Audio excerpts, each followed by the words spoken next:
السلام عليكم ورحمة الله وبركاته. إن الحمد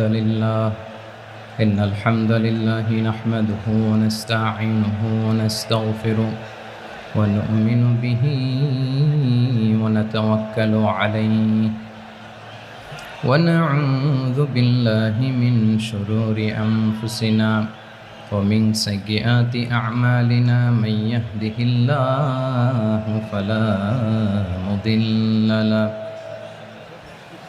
ومن يضلل فلا هادي له فلن تجد له وليا مرشدا. ونشهد أن لا إله إلا الله وحده لا شريك له هو الذي لا ضد له ولا ند له لا مثل له ولا مثيل له لا وزير له ولا كفيل له لا شبه له ولا شبيه له لا ولد له ولا والد له وهو الواحد الفرد الصمد لم يلد ولم يولد ولم يكن له كفوا أحد. ونشهد أن سيدنا ونبينا وحبيبنا وبشيرنا ونذيرنا وطبيبنا وطبيب قلوبنا وحبيبنا وحبيب ربنا محمدا عبد الله ورسوله أرسله بالحق بشيرا ونذيرا وداعيا إلى الله بإذنه وسراجا منيرا. أما بعد فقد قال الله تعالى في كلامه المجيد وفي فرقانه الحميد. أعوذ بالله من الشيطان الرجيم. بسم الله الرحمن الرحيم. إن الله يأمر بالعدل والإحسان وإيتاء ذي القربى وينهى عن الفحشاء والمنكر والبغي يعظكم لعلكم تذكرون. إن الله وملائكته يصلون على النبي يا أيها الذين آمنوا صلوا عليه وسلموا تسليما. اللهم صل على محمد وعلى آل محمد كما صليت على إبراهيم وعلى آل إبراهيم إنك حميد مجيد. اللهم بارك على محمد وعلى آل محمد كما باركت على إبراهيم وعلى آل إبراهيم إنك حميد مجيد. সকল প্রশংসার মালিককে, সকল ক্ষমতার উৎসকে। কেউ যেটা পারে না পারে কে, কেউ যেটা দেখে না দেখে কে, কেউ যেটা শোনে না, শোনে কে? সে আল্লাহ তাআলার দরবারে আমরা শুকরগুজার হচ্ছি। সবাই পড়ে নিচ্ছি কালিমাতুশ শুকর, আলহামদুলিল্লাহ। প্রিয় চট্টলাবাসী, গলা ছেড়ে দিয়ে আওয়াজ করে একসাথে সবাই পড়ুন, রব্বানা লাকাল হামদ হামদান কাসীরান তাইয়্যিবান মুবারাকান ফি ইয়া রাব্বি লাকাল হামদু কামা ইয়ানবাগি লিজালালি ওয়াজহিকা ওয়া আযীমি সুলতানিকা লাকাল হামদু বিল ঈমান লাকাল হামদু বিল ইসলাম লাকাল হামদু বিল কুরআন।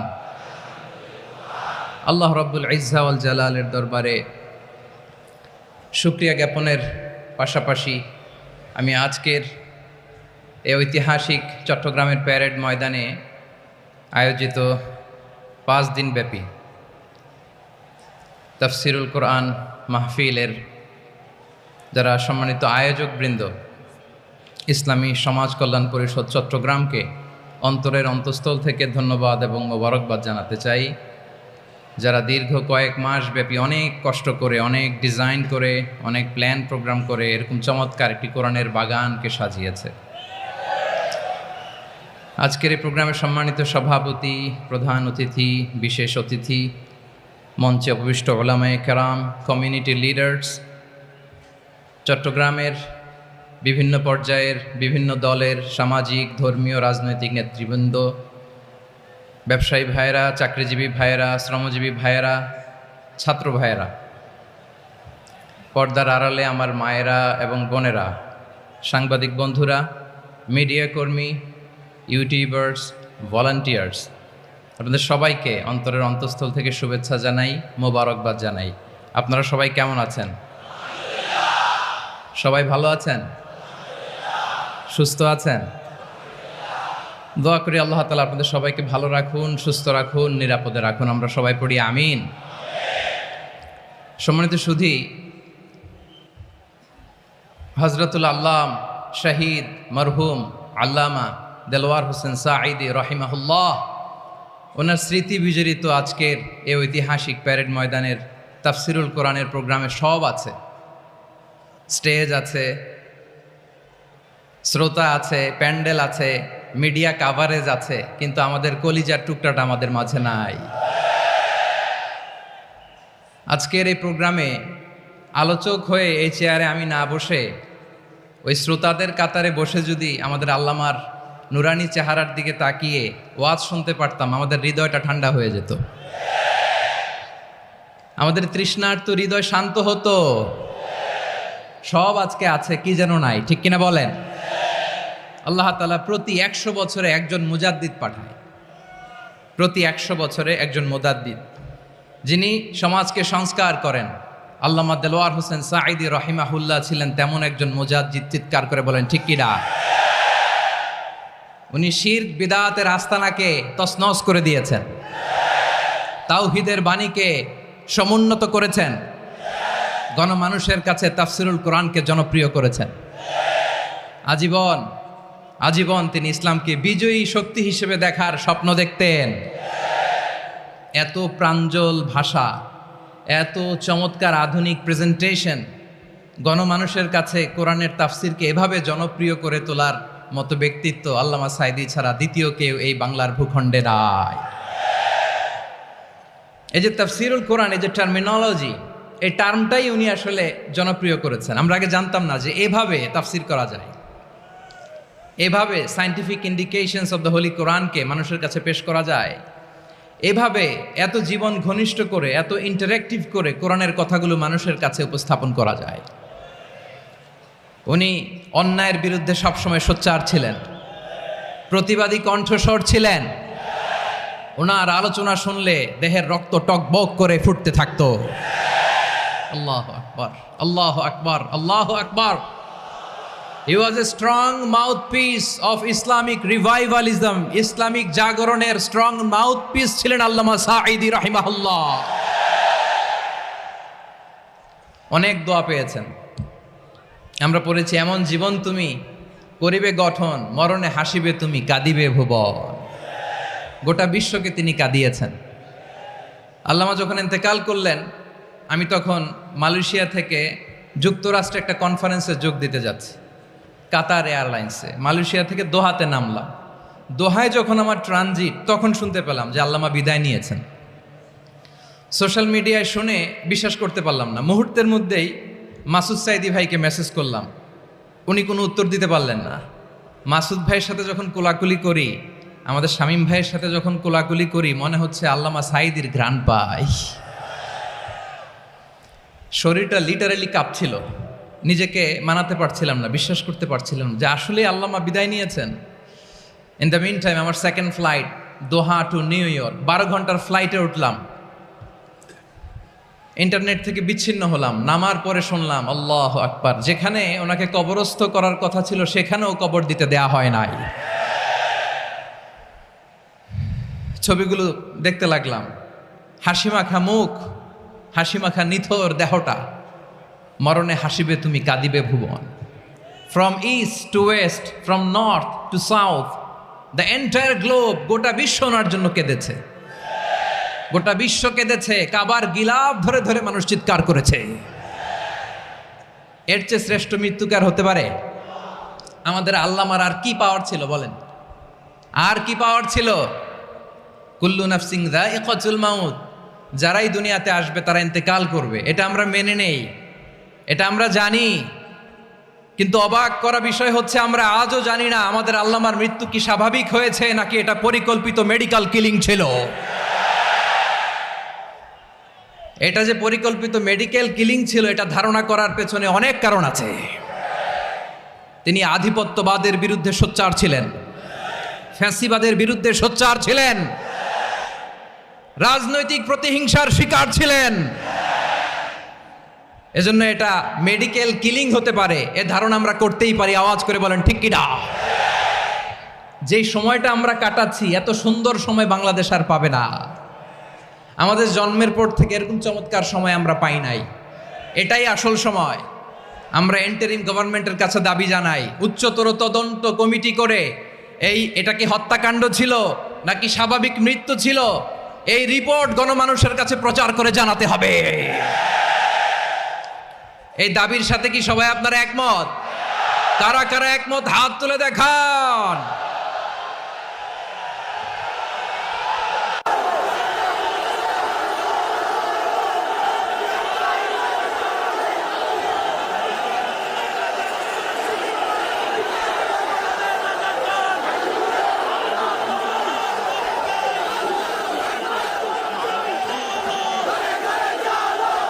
প্রিয় চট্টলাবাসী, আল্লাহ তাআলা তার এই মুখলেস গোলামকে তার জান্নাতুল ফেরদাউসের মেহমান হিসেবে কবুল করুক, তার জীবনের সকল খেদমাগুলোকে কবুল করুক, জান্নাতুল ফেরদাউসের আলা মাকামে তাকে মেহমান হিসেবে কবুল করুক।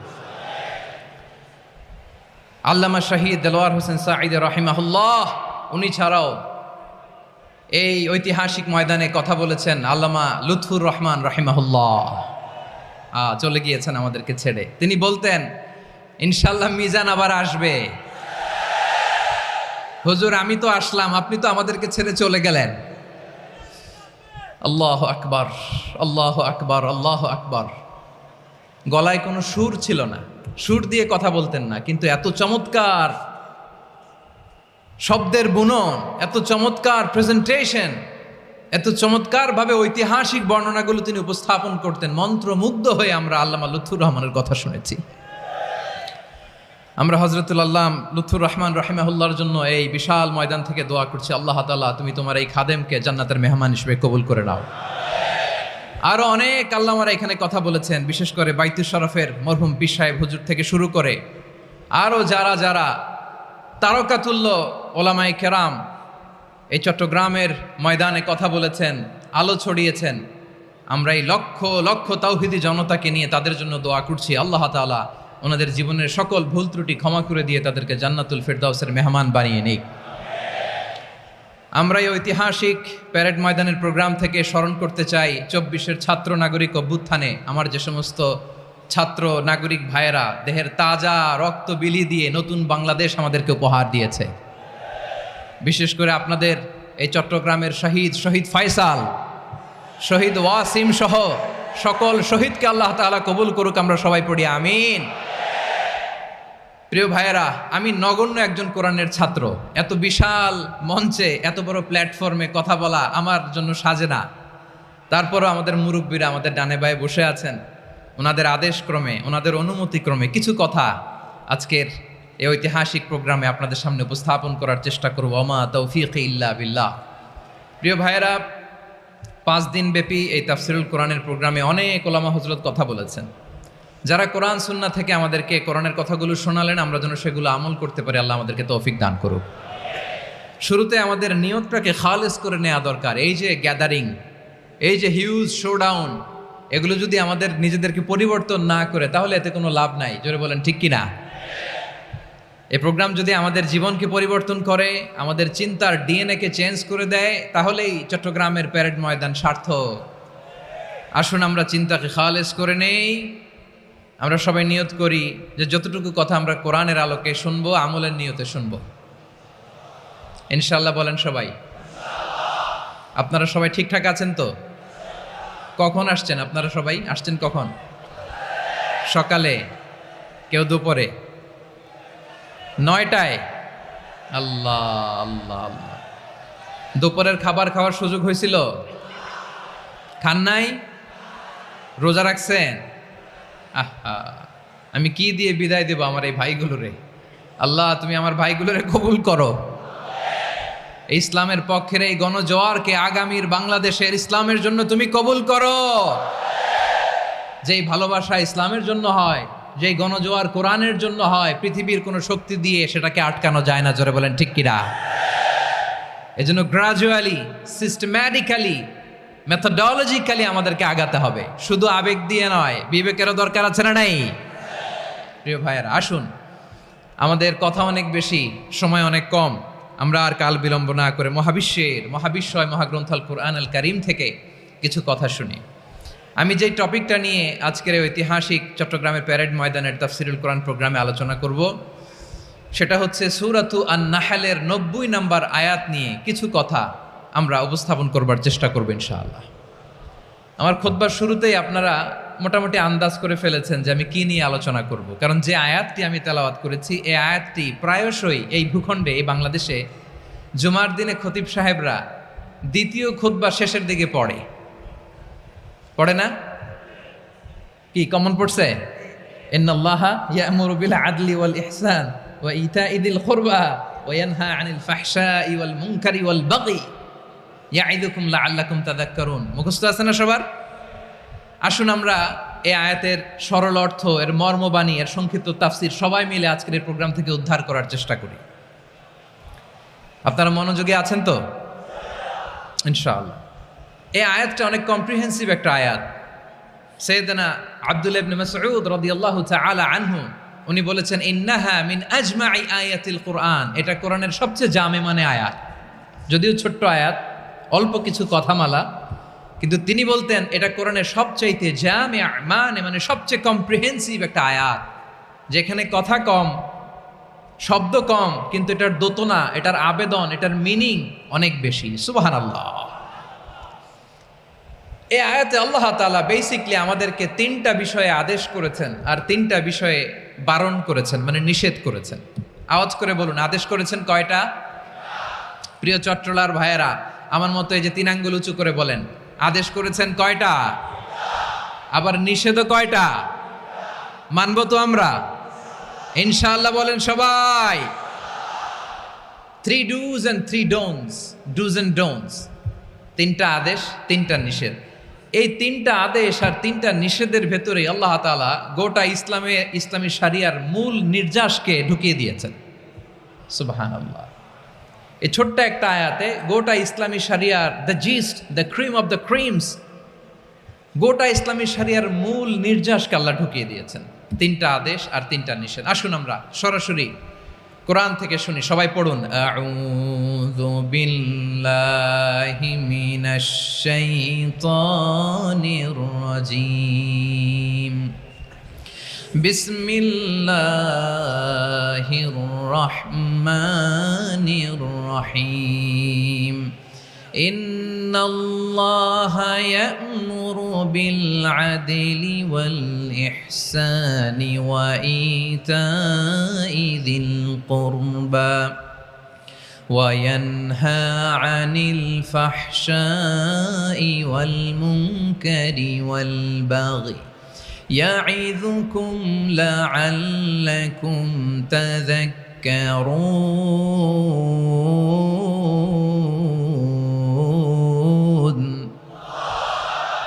আল্লাহ তাআলা ইরশাদ করছেন ইন্নাল্লাহা ইয়া'মুরু বিল আদলি ওয়াল ইহসান, নিশ্চয় আল্লাহ তাআলা তোমাদেরকে ন্যায় বিচারের আদেশ দেন, সদাচরণের আদেশ দেন, নিকটাত্মীয়দেরকে দানের আদেশ দেন। আদেশ কয়টা?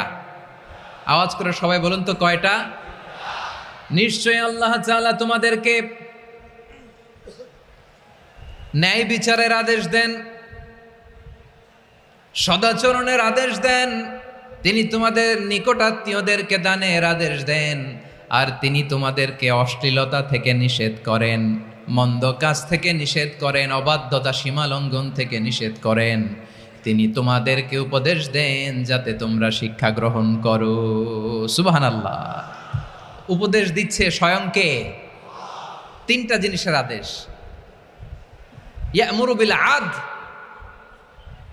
সুবিচার ন্যায় বিচারের আদেশ তিনি দেন।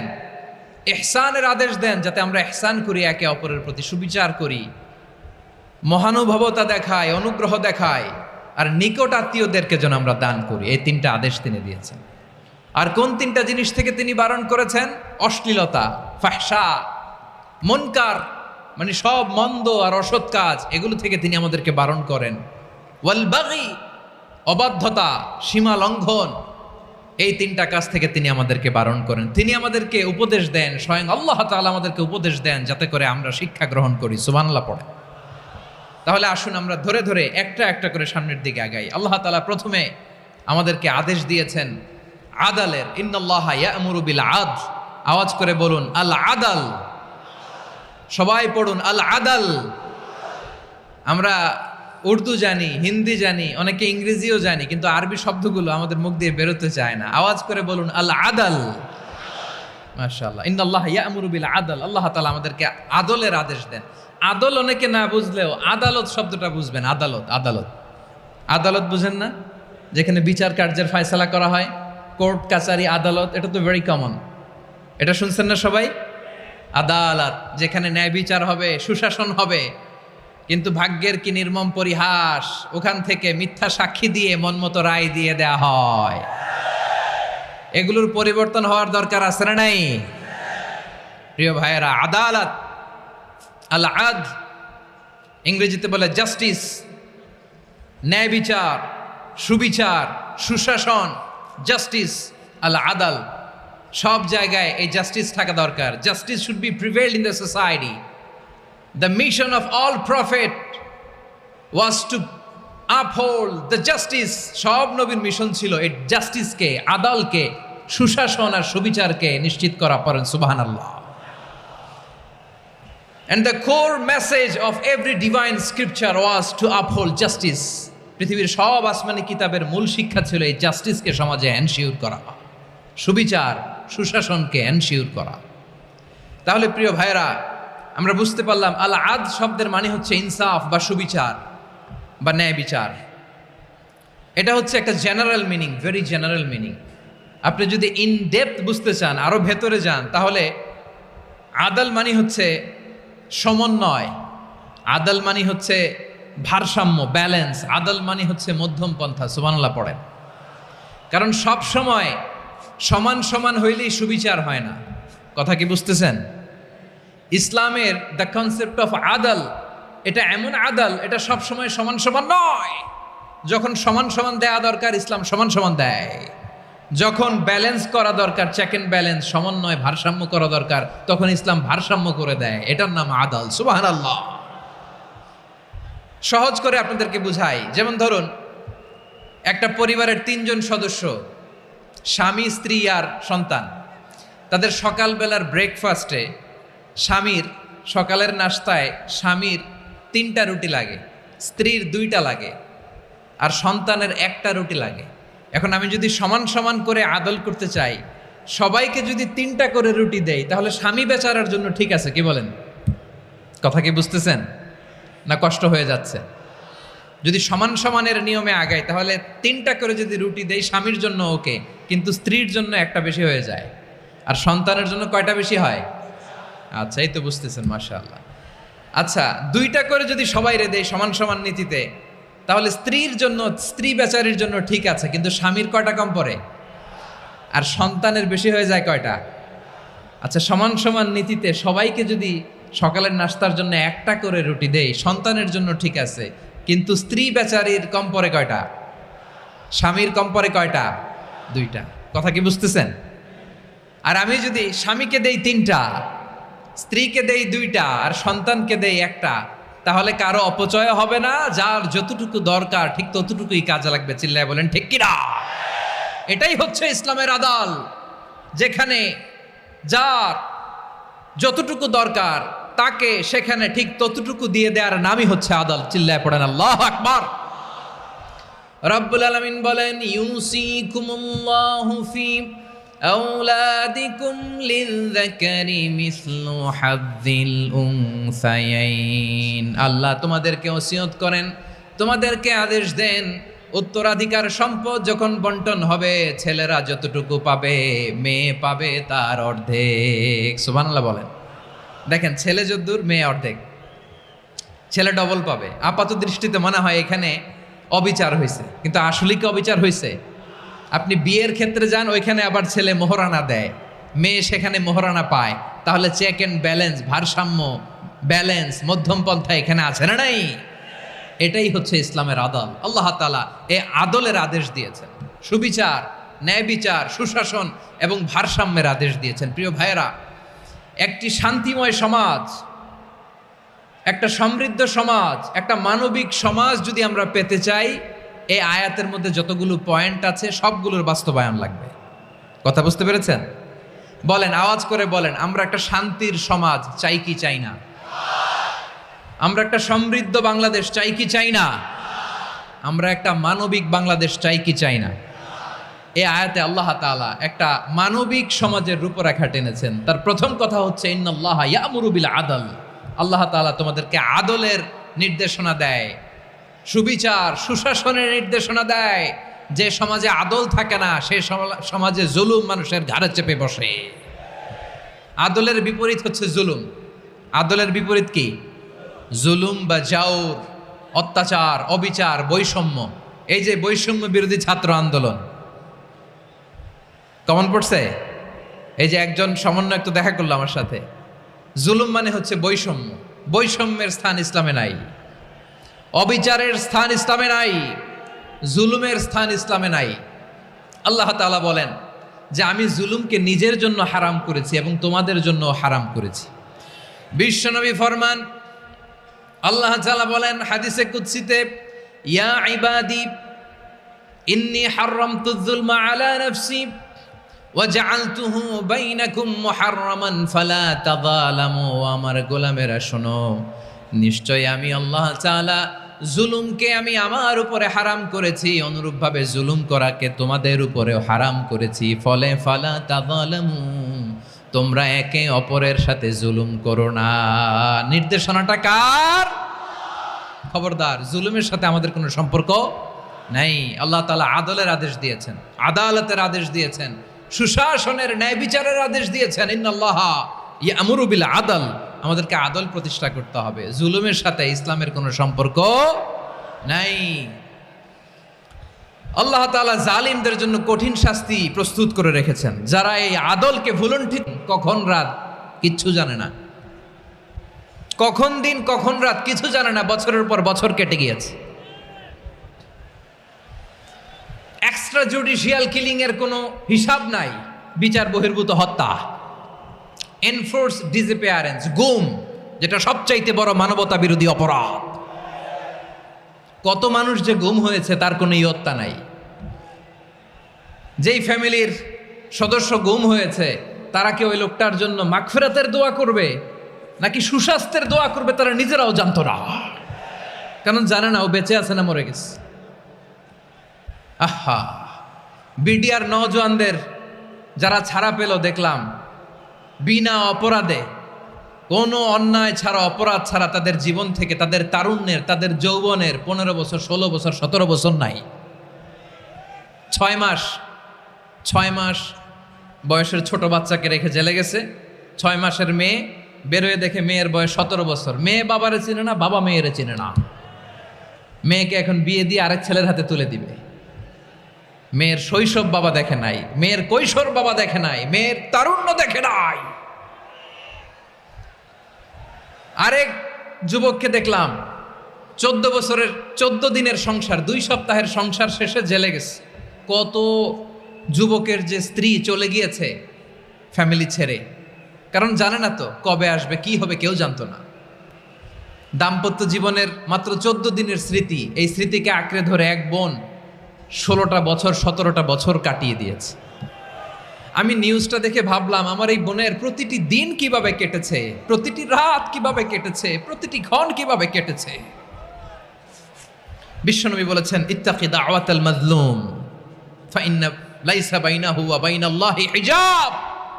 মাজলুমের কান্নাকে ভয় করো, কারণ মাজলুমের কান্না আর আল্লাহর মাঝে কোনো পর্দা থাকে না। আমরা আর এরকম কোন জুলুম বাংলাদেশে দেখতে চাই না, জোরে বলেন ঠিক কিনা? আর কেউ নতুন করে জালিম হোক আপনারা চান? আবার নতুন করে কেউ ফ্যাসিস্ট হোক আপনারা চান? এক দল আরেক দলকে নিশ্চিহ্ন করার রাজনীতিতে মেতে উঠুক, এটা আপনারা চান? আমরা বাংলাদেশকে আদল দিয়ে সাজাতে চাই। আমরা এই 56,000 বর্গ মাইলের প্রতিটা ইঞ্চি মাটিকে কোরআনের আইন দিয়ে সাজাতে চাই। রাজি আছেন আপনারা? কারা কারা রাজি দেখান হাত তুলে আল্লাহকে।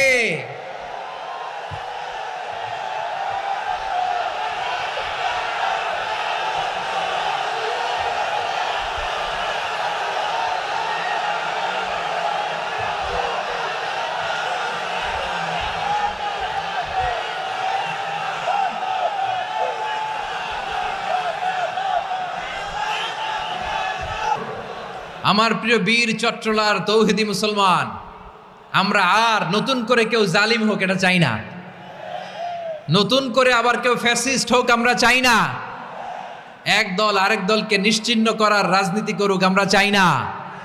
আমরা সুশাসনের বাংলাদেশ চাই, আমরা মানবিক বাংলাদেশ চাই, আমরা একটা সমৃদ্ধ বাংলাদেশ চাই, আমরা বিশ্বের বুকে সম্মান নিয়ে মাথা উঁচু করে দাঁড়াতে চাই, ঠিক কিনা বলেন? আল্লাহ বললেন, এটা যদি তোমরা চাও, একটা সমৃদ্ধ সমাজ যদি বিনির্মাণ করতে চাও, মানবিক সমাজ যদি বিনির্মাণ করতে চাও, আমি তোমাদেরকে সেজন্য প্রথমে আদালতের নির্দেশ দিলাম। ইন্নাল্লাহা ইয়া'মুরু বিল আদল, নিশ্চয় আল্লাহ তাআলা তোমাদেরকে ন্যায় বিচার সুশাসন এটার আদেশ দেন। সুবহানাল্লাহ। আদাল, ন্যায় বিচারের আদেশ আল্লাহ তাআলা কোরআনের বিভিন্ন আয়াতে দিয়েছেন। আল্লাহ তাআলা বলছেন, ইন্নাল্লাহা ইয়া'মুরুকুম আন তুআদ্দুল আমানাতি ইলা আহলিহা ওয়া ইযা হাকামতুম বাইনান নাসি আন তাহকুমু বিল আদল ইন্নাল্লাহা নি'ম্মা ইয়া'iযুকুম বিহি ইন্নাল্লাহা কানা সামিআন বাসীরা। আল্লাহ তাআলা বললেন, আল্লাহ আদেশ দিচ্ছেন, যে ব্যক্তি আমানতের হকদার তার হাতে তোমরা আমানত পৌঁছে দাও, আর যখন তোমরা বিচার কার্য করবে, বিচার ফয়সালা করবে, আদালতের সাথে করো। সুবহানাল্লাহ বলেন। ওয়া ইযা হাকামতুম বাইনান নাসি আন তাহকুমু বিল আদল, আদালতের সাথে করবা। আল্লাহ তাআলা বলেন, যারা জাজ হবে, বিচারক হবে, তাদের যদি বাদী বিবাদীর কারোর সাথে শত্রুতা থাকে, কারোর সাথে যদি কোনো ধরনের রেষারেষি থাকে, আল্লাহ বলেন বিচার কার্য করতে যে ওই শত্রুতা রেষারেষির কারণে আদালতের বাইরে যে অবিচার করে বিচার করো না। ওয়ালা ইয়াজরিমান্নাকুম শানাআনু কওমিন আলা আল্লা তা'দিলু ই'দিলু হুয়া আকরাবু লিত্তাকওয়া ওয়াত্তাকুল্লাহা ইন্নাল্লাহা খাবীরুম বিমা তা'মালুন। খবরদার কোন জাতির প্রতি, কোন গোষ্ঠীর প্রতি, কোন গোত্রের প্রতি আক্রোশ যেন তোমাদেরকে ন্যায় বিচার থেকে দূরে সরিয়ে না দেয়, বরং আমি আল্লাহর আদেশ হলো ই'দিলু, তোমরা আদল করো, ন্যায় বিচার করো, সুবিচার করো, সুশাসন প্রতিষ্ঠা করো। হুয়া আকরাবু লিত্তাকওয়া, এটাই তাকওয়ার সবচেয়ে কাছাকাছি। সুবহানাল্লাহ বলেন। কোরআনের বিভিন্ন আয়াতে আল্লাহ তাআলা স্পেসিফিকলি ধরে ধরে বিচার করার সময় আমরা যেন আদল করি সেটা বলেছেন। কোরআনের কোন কোন জায়গায় আল্লাহ তাআলা এই আল আদ শব্দটা ব্যবহার করেছেন। আবার একই জিনিস ইনসাফ, সুবিচার, সুশাসন, ন্যায় বিচার, ন্যায় পরায়ণতা বুঝাতে আল্লাহ তাআলা কখনো কখনো আল কিসত শব্দটা ব্যবহার করেছেন। আওয়াজ করে সবাই বলুন আল কিসত। প্রিয় ভাইরা, সবাই আওয়াজ করে আমার সাথে সাথে বলুন আল কিসত। আল্লাহ তাআলা বলেন ওয়া ইন হাকামতা ফাহকুম বাইনাহুম বিল কিসতি ইন্নাল্লাহা ইউহিব্বুল মুকসিতিন। যখন তুমি বিচার করবে, বিশ্বনবীকে উদ্দেশ্য করে অ্যাড্রেস করে বললেন, নবী হে, ইহুদিরা কোনো বিষয়ে মীমাংসার জন্য যদি আপনার দরবারে আসে, যদি বিচার করতে হয়, খবরদার অবিচার করবেন না। ফয়সালা যেটা করবেন কিসতের সাথে করবেন, ন্যায় পরায়ণতার সাথে করবেন, কারণ ইন্নাল্লাহা ইউহিব্বুল মুকসিতিন, নিশ্চয় আল্লাহ রাব্বুল ইজ্জাত ন্যায় পরায়ণশীলদেরকে বড্ড ভালোবাসেন। সুবহানাল্লাহ বলেন। ন্যায় পরায়ণ লোকদেরকে আল্লাহ তাআলা বড্ড ভালোবাসেন। অন্য আয়াতে আল্লাহ তাআলা বলছেন وَنَضَعُ الْمَوَازِينَ الْقِسْطَ لِيَوْمِ الْقِيَامَةِ فَلَا تُظْلَمُ نَفْسٌ شَيْئًا। আমি কিয়ামতের দিন ন্যায় পরায়ণতার মানদণ্ড স্থাপন করব, যেটাকে আমরা মিজানের পাল্লা বলি। আল্লাহ বলেন ন্যায় বিচারের মানদণ্ড কিয়ামতের ময়দানে আমি আল্লাহ স্থাপন করব। সেদিন কারো প্রতি বিন্দু পরিমাণ, এক চুল পরিমাণ অবিচার করা হবে না, কোনো অবিচার করা হবে না। সেদিন সুশাসন হবে, সুবিচার হবে, ন্যায় পরায়ণতার সাথে বিচার হবে। আওয়াজ করে পড়েন আল্লাহু আকবার। তাহলে প্রিয় ভাইরা, যে তিনটি বিষয়ে আল্লাহ তাআলা আমাদেরকে আদেশ দিয়েছেন, তার প্রথমটা হচ্ছে আদালত, ইনসাফ, সুবিচার, ন্যায় বিচার। এটা আমরা চাই কি চাই না? বিশ্বনবী ন্যায় বিচার, ন্যায় পরায়ণতা, সুশাসন প্রতিষ্ঠিত করেন কি করেন নাই? আপনারা বিশ্বনবীর সিরাত যারা পড়েছেন, আপনি দেখবেন বিশ্বনবীর সিরাতের পরতে পরতে, বাঁকে বাঁকে, সিরাতের বাঁকে বাঁকে এই আদালতের নমুনা মেলে। সুবহানাল্লাহ বলেন। ছোট্ট একটা নমুনা রাসূল সাল্লাল্লাহু আলাইহি ওয়াসাল্লামের আসসিরা আল আতরা থেকে ছোট্ট একটা নমুনা আপনাদের খেদমতে এখানে উপস্থাপন করি। বিশ্বনবী সাল্লাল্লাহু আলাইহি ওয়াসাল্লাম মক্কা বিজয় করলেন ৮ম হিজরিতে। মক্কা বিজয় শেষে তিনি কয়েক সপ্তাহ মক্কাতে অবস্থান করলেন। ইন দ্য মিন টাইম মক্কার একটা ভেরি প্রেস্টিজিয়াস অ্যান্ড ডিগনিফাইড ফ্যামিলির নারী চুরিতে ধরা পড়ল। কিসে ধরা পড়ল? সবাই বলেন কিসে? আমাদের সমাজে আসেনি এটা? আছে? ছোট না বড়? হ্যাঁ, হিসাব করে শেষ করা যায় না। ৩.৫ লাখ কোটি টাকা নাই উন্নয়ন প্রকল্পের নামে। উন্নয়ন প্রকল্পের নামে ৩.৫ লাখ কোটি টাকা নাই। ৩.৫ লাখ কোটি টাকা লিখতে পারবেন আপনি? এক টানে লিখতে পারবেন? বুঝতেছেন কত বড় সংখ্যা? হ্যাঁ, বনু মাখজুমিয়া গোত্রের এক নারী মক্কায় চুরিতে ধরা পড়ল। বলেন তো চুরি করলে বিধান কি? কি কাটতে হবে? চুরির বিধান হলো হাত কেটে দাও। তাও সেটা গোপনে নয়, প্রকাশ্যে জনসম্মুখে হাত কেটে দাও। বনু মাখজুমিয়া গোত্রের নারী যখন চুরিতে ধরা পড়লো, সাহাবারা চিন্তায় পড়ে গেলেন। সবেমাত্র মক্কার লোকেরা কালিমা পড়ে মুসলমান হয়েছে, ইসলামের আইন কানুন তেমন জানে না, ইসলামী শরিয়ার সাথে বেশি পরিচিত নয়। এখন যদি বিশ্বনবী চুরির যেই বিধান এটা যদি কায়েম করে হাত যদি কেটে দেয়, না জানি মক্কার লোকেরা আবার বিগড়ে যায়, না জানি মক্কার লোকেরা আবার মুরতাদ হয়ে যায়, না জানি মক্কার লোকেরা ইসলাম থেকে দূরে সরে যায়। চলো চলো সাহাবীরা মিলে পরামর্শ করলেন, চলো বিশ্বনবীর কাছে যে বলি, ও নবী, শুধু কেবলমাত্র একমাত্র এই নারীর জন্য চুরির হাত কাটার বিধানটা আপনি একটু থামিয়ে দেন। চুরির হাত কাটার যে বিধান এইখানে একটু রহিত করে দেন, বাকিগুলা কইরেন মদিনাতে যে চলবে, কিন্তু মক্কায় এবারের জন্য মাফ করে দেন। কিন্তু কে বলবে? এই যে পরামর্শ, সাজেশন, এটা কে দিবে বিশ্বনবীর কাছে? সাহাবারা চিন্তায় পড়ে গেলেন। আল্লাহর নবীর সামনে দাঁড়িয়ে আল্লাহর দেয়া হুদুদ, আল্লাহর দেয়া বিধান থামিয়ে দেওয়া, মাফ করে দেওয়া, এই কথা বিশ্বনবীর সামনে বলার সাহস তো কেউ রাখে না। কেউ কেউ বলল, বিশ্বনবীর পালক পুত্র যায়েদ বিন হারেসার সন্তান উসামারে বিশ্বনবী নাতির মতো আদর করে, বড্ড বেশি ভালোবাসে উসামারে। এজন্য সাহাবারা উসামাকে বলতো হিব্বু রাসূলিল্লাহ, বিশ্বনবীর ভালোবাসা। কি বলতো? সাহাবীরা বললেন, বিশ্বনবীর ভালোবাসা হিব্বু রাসূলিল্লাহ, উসামারে পাঠাও। উসামারে বিশ্বনবী নাতির মতো স্নেহ করে, মায়া করে, ভালোবাসে। আমরা পারবো না, উসামা পারবে। সবাই মিলে ফুলিয়ে ফুসিয়ে ওসামাকে, ছোট্ট ওসামাকে রাজি করালো। ওসামা, এমন এমন কথা যে তুমি বিশ্বনবীর কাছে বলতে হবে, পারবা নাকি? ওসামা বলে, পারবো। সাইয়েদনা ওসামা রাদিয়াল্লাহু তাআলা আনহু তরুণ সাহাবী বিশ্বনবীর কাছে গেলেন, যে বললেন, নবী, বনু মাখজুমিয়া গোত্রের এক নারী চুরিতে ধরা পড়েছে, এবারের জন্য কি এই মহিলাটারে মাফ করে দিলে হয় না? এবারের জন্য একটু ক্ষমা করা যায় না নবী?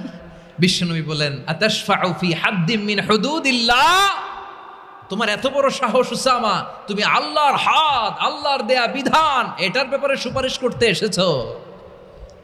তোমরা কি জানো তোমাদের আগে যত কওম, যত গোত্র, যত জনপদ ধ্বংস হয়েছে তার কারণ ছিল তাদের মধ্যে গরিবরা অন্যায় করলে তারা বিচার করত, আর ধনীরা অন্যায় করলে তারা মাফ করে দিত। খবরদার!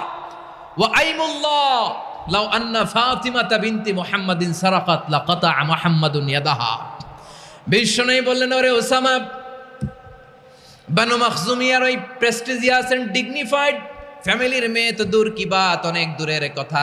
জেনে রেখো ওসামা, আমার কলিজার টুকরা, নয়নের পুটুলি ফাতেমাও যদি মক্কার জমিনে আজকে এই চুরির দায়ে ধরা পড়তো, আমি বিশ্বনবী মুহাম্মাদুর রাসূলুল্লাহ ধরে ফাতেমার ডান হাতটা কেটে দিতে এক বিলম্ব দেরি করতাম না।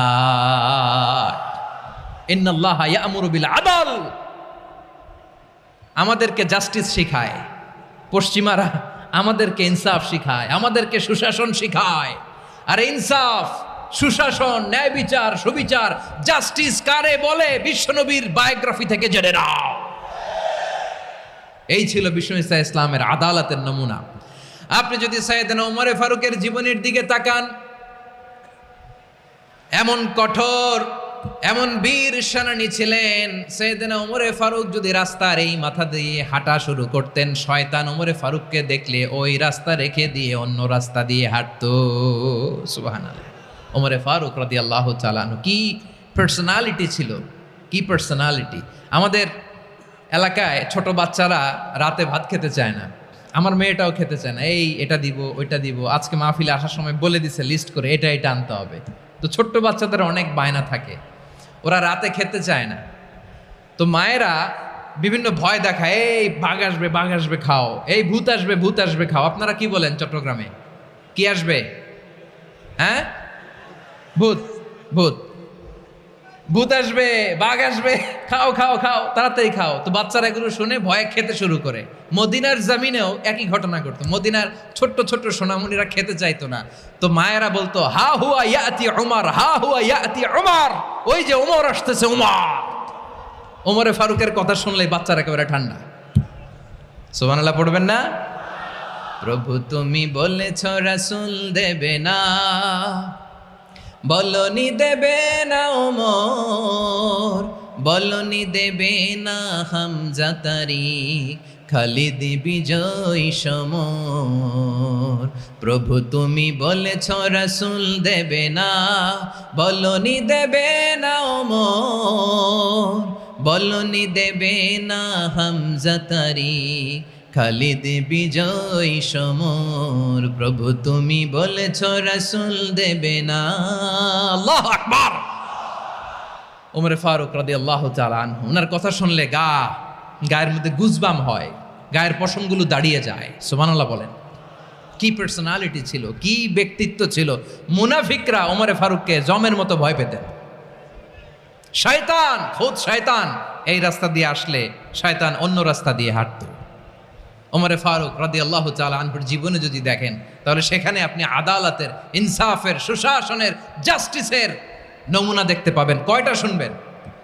সাইয়েদনা ওমরে ফারুকের রাদিয়াল্লাহু তাআলা আনহুর সন্তান আব্দুর রহমান মিশরে মদ খেয়ে মদ্যপ অবস্থায় ধরা পড়েছে। মদ খাওয়ার কারণে, মদ যদি কেউ পান করে আর যদি প্রমাণিত হয়, তার বিচার হলো 80 বেত। আওয়াজ করে বলেন কয় বেত? বাংলাদেশেও তো এই আইন আছে নাকি? বাংলাদেশে আছে? হ্যাঁ, মদ খাইলে 80 বেত, এই আইন বাংলাদেশে চালু হোক। আমরা চাই কি চাই না? চাই সবাই। এজন্যই তো ইসলাম ভাল লাগে না। ইসলামকে ভাল লাগে না। ইসলামকে আউট করে রাখতে পারলেই তো এরকম বড় বড় বোতল খাওয়া যায়। একেবারে সহজ, পানির মতো সহজ, হিসাব একেবারে সহজ। ওমরে ফারুক রাদিয়াল্লাহু তাআলা আনহুর ছেলে ভুল করে মদ পান করে ফেলেছিলেন। আব্দুর রহমান, ঘটনা ঘটেছে মিশরে। মিশরের গভর্নর তখন আমর ইবনুল আস রাদিয়াল্লাহু তাআলা আনহু। আব্দুর রহমানের ভাই যে গভর্নরকে বলল, গভর্নর যদি একটু দয়া করেন, খলিফার ছেলে আমার ভাই আব্দুর রহমান মদ্যপ অবস্থায় ধরা পড়েছে, জনসম্মুখে যদি আপনি বেত্রাঘাত করেন আমাদের প্রেস্টিজ থাকে না, যদি 80 বেত আপনি মারেন আমার কোনো কথা নাই, কিন্তু ঘরের ভেতরে মারেন। আব্দুর রহমানের ভাইয়ের সুপারিশ শুনে সাইয়েদনা আমর ইবনুল আস রাদিয়াল্লাহু তাআলা আনহু রাজি হয়ে গেলেন। ঘরের ভেতরে লোকচক্ষুর আড়ালে 80 বেত তিনি মানলেন। কিন্তু ঘটনাক্রমে এই কথা লুকিয়ে লুকিয়ে ঘরের ভেতরে 80 বেত মারার কথা সাইয়েদনা ওমরে ফারুক মদিনা থেকে জানতে পারলেন। মদিনা থেকে তিনি ফরমান জারি করলেন, এই বিচার যেমনটি আমর ইবনুল আস আদায় করেছে, এটা প্রকৃতপক্ষে আদায় হয় নাই। আসো সবাই মদিনায় আসো, আমর ইবনুল আস মদিনায় আসো, আব্দুর রহমানও আসো, সবাই আসো, জনসম্মুখে এই বিচার কার্যকর করতে হবে। সাইয়েদনা ওমরে ফারুক মসজিদে নববীর পিলারের মধ্যে নিজের ছেলেকে বাঁধলেন, আবার জনসম্মুখে 80টা বেত তার গায়ের মধ্যে মারলেন। মাজমুয়ে ফাতাওয়া ইবনে তাইমিয়া রাহিমাহুল্লাহ উনি এটা নকল করেছেন। এটা সবচেয়ে বিশুদ্ধ মত। আরো অনেক মত আছে, মারা গেছে কবরের উপর, ওগুলো বাদই দিলাম। কেমন খলিফা ছিলেন, কেমন খলিফা! পশ্চিমারা তোমরা জাস্টিস আমাদেরকে শেখাও, ইনসাফ কারে বলে, সুশাসন আমাদেরকে তোমরা শিখাও।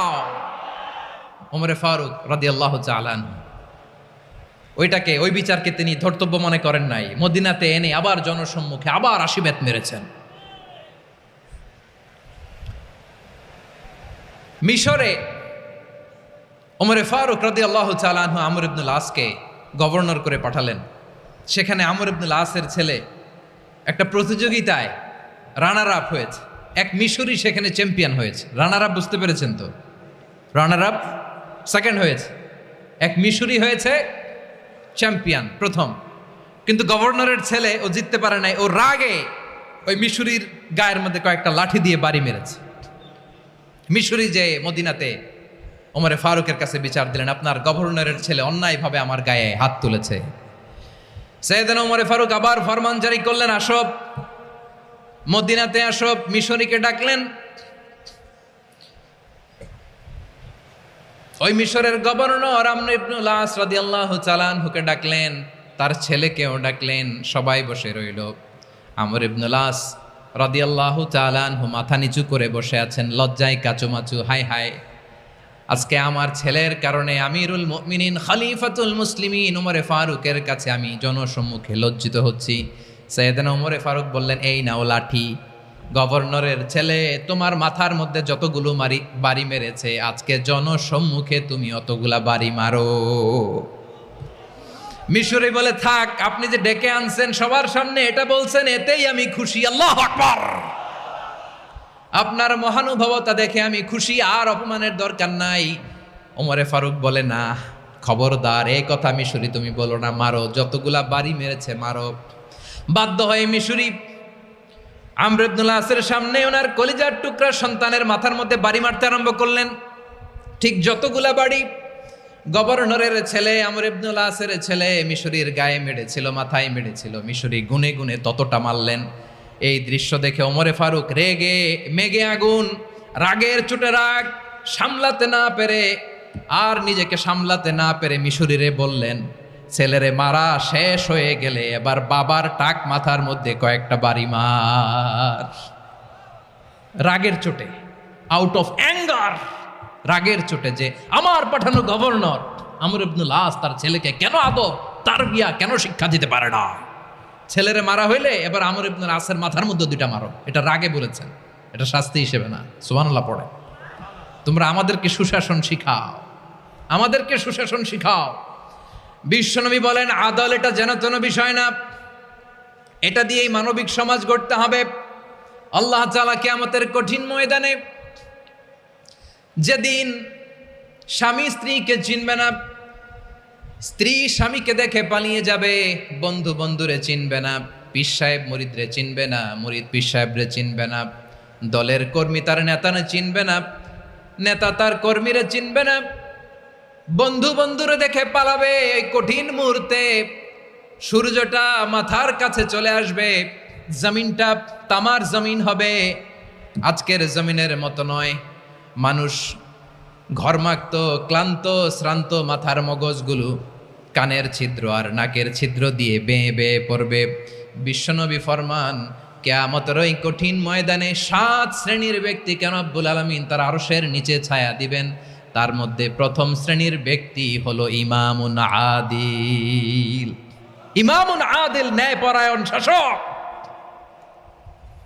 যে ইনসাফের সাথে বিচার করে, যে জাস্টিস সমাজে সার্ভ করে, যে সুশাসন নিশ্চিত করে, ওই ইমামুন আদিল। আদিল শব্দটা বুঝছেন না? ইন্নাল্লাহ ইয়া'মুরু বিল আদল, পাইছেন? আদিল। 7 শ্রেণীর ব্যক্তিকে আল্লাহ তাআলা সুশীতল আরশের নিচে ছায়া দিবেন, যেদিন তার দেয়া ছায়া ছাড়া কোনো ছায়া থাকবে না। এর প্রথম হচ্ছে ইমামুন আদিল, ন্যায়পরায়ণ শাসক। চিল্লায় বলেন সুবহানাল্লাহ। আবার বিশ্বনবী বললেন ইন্নাল মুকসিতিনা ইনদাল্লাহি আলা মানাবিরা মিন নূর আন ইয়ামিনির রহমান। কিয়ামতের দিন যারা ন্যায়পরায়ণ হিসেবে আল্লাহর সামনে দাঁড়াবে, কিয়ামতের দিন রব্বুল আলামিন তার আরশের ডান দিকে ওই ন্যায়পরায়ণ লোকদের জন্য আরশের ডান দিকে একটা নূরের মিম্বারে তাদেরকে বসার সুযোগ করে দিবে। আল্লাহর আরশের ডান দিকে ন্যায়পরায়ণ লোকদের জন্য আল্লাহ তাআলা নূরের মিম্বার বানাবে। 4টে কেন কথা মনে করেছেন? আল আদাল, জাস্টিস। ইন্নাল্লাহা ইয়া'মুরু বিল আদল। আল্লাহ তাআলা এই আদালতের নির্দেশনা দেয়, সুবিচার, সুশাসন। প্রিয় ভাইয়েরা, এটা আমরা বাংলাদেশে চাই কি চাই না? এই যে অরাজকতা, এই যে অন্যায়, এই যে জুলুম, এই যে ইনকনসিস্টেন্সি সমাজের অসঙ্গতির প্রধান কারণ জাস্টিস নাই, সুবিচার নাই, সুশাসন নাই। শেষবারের মতো আওয়াজ করে বলেন তো, আমরা বাংলাদেশে আদল চাই কি চাই না? তাহলে প্রথম নির্দেশনা শেষ। আল্লাহ তাআলা তোমাদেরকে আদলের আদেশ দেন। এরপরে আল্লাহ বললেন আমি তোমাদেরকে ইহসানের আদেশ দেই। ইন্নাল্লাহা ইয়া'মুরু বিল আদলি ওয়াল ইহসান। আমি তোমাদেরকে যেমনি আদলের নির্দেশনা দেই, তেমনি ভাবে তোমাদেরকে ইহসানের নির্দেশনা দেই। ইহসান, আওয়াজ করে সবাই বলেন তো ইহসান। সবাই বলেননি, সবাই বললে এতটুকু আওয়াজ হবে আমি বিশ্বাস করি না। আওয়াজ করে বলুন আল ইহসান। ইহসান মানে কারো প্রতি সফট হার্টেড হওয়া, মহানুভব হওয়া, অনুগ্রহ পরায়ণ হওয়া, অনুগ্রহশীল হওয়া, একে অপরের প্রতি দয়াদ্র হওয়া। একে অপরের প্রতি দয়াদ্র, অনুগ্রহশীল হওয়া ছাড়া মানবিক সমাজ কশিনকালেও গঠন করা সম্ভব না। প্রিয় ভাইয়েরা, সুন্দর আচরণ দিয়ে, ইহসান দিয়ে যা জয় করা যায়, নরম আচরণ দিয়ে যেটা অর্জন করা যায়, কঠোরতা দিয়ে সেটা পারা যায় না। বিষ্ণু ঈসা ইসলাম ইহসান দিয়ে, কোমল আচরণ দিয়ে, তার অনুগ্রহ দিয়ে তিনি অনেক কাফিরের হৃদয়কে জয় করে ফেলেছেন। সাইয়েদনা সুমামা ইবনে উসাল রাদিয়াল্লাহু তাআলা আনহুর কথা মনে পড়ে যায়। তিনি ছিলেন ইয়ামামার বাদশা। মদিনাতে বিশ্বনবীকে হত্যা করার নিয়তে এসেছিলেন। গোপনে গোপনে বিশ্বনবীকে হত্যা করে আবার ইয়ামামাতে তিনি ফিরে যাবেন। কিন্তু কি অবাক করা কাণ্ড, হত্যা করতে পারে নাই, সাহাবাদের হাতে তিনি ধরা পড়ে গেলেন। সাইয়েদনা সুমামা ইবনে উসাল রাদিয়াল্লাহু তাআলা আনহু হত্যার নিয়তে আসলেন, কিন্তু হত্যা করতে পারলেন না। সাহাবারা ওনাকে ধরে ফেললেন, ধরে মসজিদে নববীর পিলারের মধ্যে বেঁধে রাখলেন।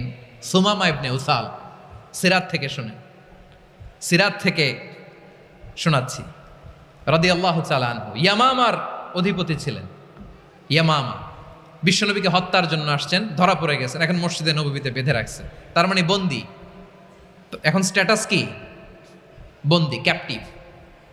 তো বিষ্ণু ইসলাম সাহাবাদেরকে বললেন তার খোঁজ খবর নিও, সুমামা ইবনে উসালের খোঁজ খবর নিও। সাহাবার বলেন ইয়া রাসূলুল্লাহ, আপনাকে হত্যা করতে এসেছে, তার তো কঠিন ক্যাপিটাল পানিশমেন্ট হওয়া দরকার, কঠিন শাস্তি হওয়া দরকার। বিষ্ণু বললেন না, আমি যেটা জানি তোমরা সেটা জানো না, তোমরা সুমামার সাথে ভালো আচরণ করো। বিশ্বনবী সুমামার কাছে গেলেন। প্রথম দিন যে তিনি কালেমার দাওয়াত দিলেন, ইমানের দাওয়াত দিলেন, ইসলামের দাওয়াত দিলেন, রিসালাতের দাওয়াত দিলেন, আখিরাতের দাওয়াত দিলেন। পরের দিন যে বিশ্বনবী সালাতের দাওয়াত দিলেন, যাকাতের দাওয়াত দিলেন, ইসলাম কি, কিভাবে, কেমন করে পালন করতে হয় চমৎকার আর্টিকুলেট করতে শুরু করলেন। তন্ময় হয়ে সুমামা ইবনে উসাল রাদিয়াল্লাহু তাআলা আনহু বিশ্বনবীর কথাগুলো শুনতে আরম্ভ করলো। একদিন নয়, 2 দিন নয়, টানা 3 দিন বিশ্বনবী সুমামার কাছে ইসলামকে প্রেজেন্ট করেছেন, উপস্থাপন করেছেন। আওয়াজ করে বলেন কয় দিন? 3 দিন। 3 দিন মসজিদে নববীতে বাঁধা। আর সাহাবীদেরকে বললেন তার খোঁজ খবর নিও, তোমরা যে রুটি বানাও এর মধ্যে সবচেয়ে ভালো আটার রুটিটা তারে দিও, সবচেয়ে রিফাইন্ড খেজুর, যেটা পিওর খেজুর, এটা তারে দিও। আর বিশ্বনবী নিজের উট থেকে দুধ দহন করে ওনার বাড়ির এক কর্মচারীকে বলেছেন দুধ দহন করে সুমামার জন্য নিয়ে যেও। সুবহানাল্লাহ পড়বেন না? সবাই তো অবাক, ইয়ামামা থেকে আসছে নবীকে হত্যা করতে, বিশ্বনবী দেখে তারে জামাই আদর করে, তাকে মজার মজার খাবার দিও, দুধ দিও, আদর আপ্যায়ন করো। 1 দিন নয়, 2 দিন নয়, টানা 3 দিন বিশ্বনবী এভাবে সুমামার কাছে যেয়ে ইসলামকে প্রেজেন্ট করতে আরম্ভ করলেন, ইসলামকে উপস্থাপন করতে শুরু করলেন। আর তাকে চমৎকার এন্টারটেইনমেন্ট, আপ্যায়ন দিতে আরম্ভ করলেন। টানা 3 দিন যখন ইসলামের দ্য বিউটিজ অফ ইসলাম, ইসলামের সুমহান বাণী, সৌন্দর্য তার কাছে উপস্থাপন শেষ, তাকে আপ্যায়ন শেষ, বিশ্বনবী বললেন সাহাবাদেরকে যাও এবার সুমামার হাতের পায়ের রশি দুটো খুলে দাও। তারা বললেন ইয়া রাসূলুল্লাহ, কি বলেন আপনি? ও তো হত্যাকারী, সুযোগ পায় নাই, আপনারে মারতে পারে নাই, ছেড়ে দিলে আবার ও আপনার উপর তলোয়ার নিয়ে ঝাঁপিয়ে পড়বে। নবী এই সিদ্ধান্ত আপনি নিতে যাবেন না। বিশ্বনবী বললেন যেটা বলেছি সেটা করো, সুমামার রশিগুলো ছেড়ে দাও, সুমামার হাতে পায়ের রশিগুলো যে তোমরা খুলে দাও। সাহাবারা তর্ক জুড়ে দিলেন, লা ইয়া রাসূলুল্লাহ, এমনটা করবেন না, তো ভয়ঙ্কর ভয়ঙ্কর খুনি, কি জানি কি হয়ে যায়। বিশ্বনবী বললেন না, তার হাতে পায়ের রশিগুলো খুলে দাও। সাহাবারা বিশ্বনবীর কথা মতো তার হাতে পায়ের রশিগুলো খুলে দিল। সুমামা মুহূর্তের মধ্যে মসজিদে নববী থেকে বের হয়, ইয়ামামায় ফিরে না যে মসজিদে নববীর পাশে একটা খেজুর বাগান ছিল সেখানে চলে গেলেন। সেখানে একটা ছোট্ট কুয়া ছিল, কুয়ার পানি দিয়ে তিনি গোসল করলেন। সুবহানাল্লাহ পড়েন। কুয়ার পানি দিয়ে গোসল করে মসজিদে নববীর সামনে এসে বিশ্বনবী এবং সাহাবাদের সামনে দাঁড়িয়ে সাব্বাবা উঁচু করে বললেন, আশহাদু আল্লা ইলাহা ইল্লাল্লাহ ওয়া আশহাদু আন্না মুহাম্মাদান আবদুহু ওয়া রাসূলুহু। আল্লাহু আকবার। আমি সাক্ষ্য দিচ্ছি আল্লাহ ছাড়া কোনো ইলাহ নাই, আর মুহাম্মদ আল্লাহ তাআলার প্রেরিত বান্দা এবং রাসূল। প্রিয় ভাইয়েরা, ইহসান দিয়ে যা জয় করা যায়, কঠোরতা দিয়ে সেটা কঠিনকালেও জয় করা যায় না। আওয়াজ করে বলেন ঠিক কি না? এবার সুমামা দাঁড়িয়ে বলে, ওগো নবী, আমি তো কালিমা পড়ে মুসলমান হয়ে গেলাম, এবার শোনেন, এই মুহূর্তের আগে আপনার চেহারার চাইতে নিকৃষ্ট কোনো চেহারা আমার কাছে ছিল না, কিন্তু শাহাদা পাঠ করার পরে আপনার চেহারার চাইতে উত্তম শ্রেষ্ঠ কোনো চেহারা আমার কাছে আর নাই।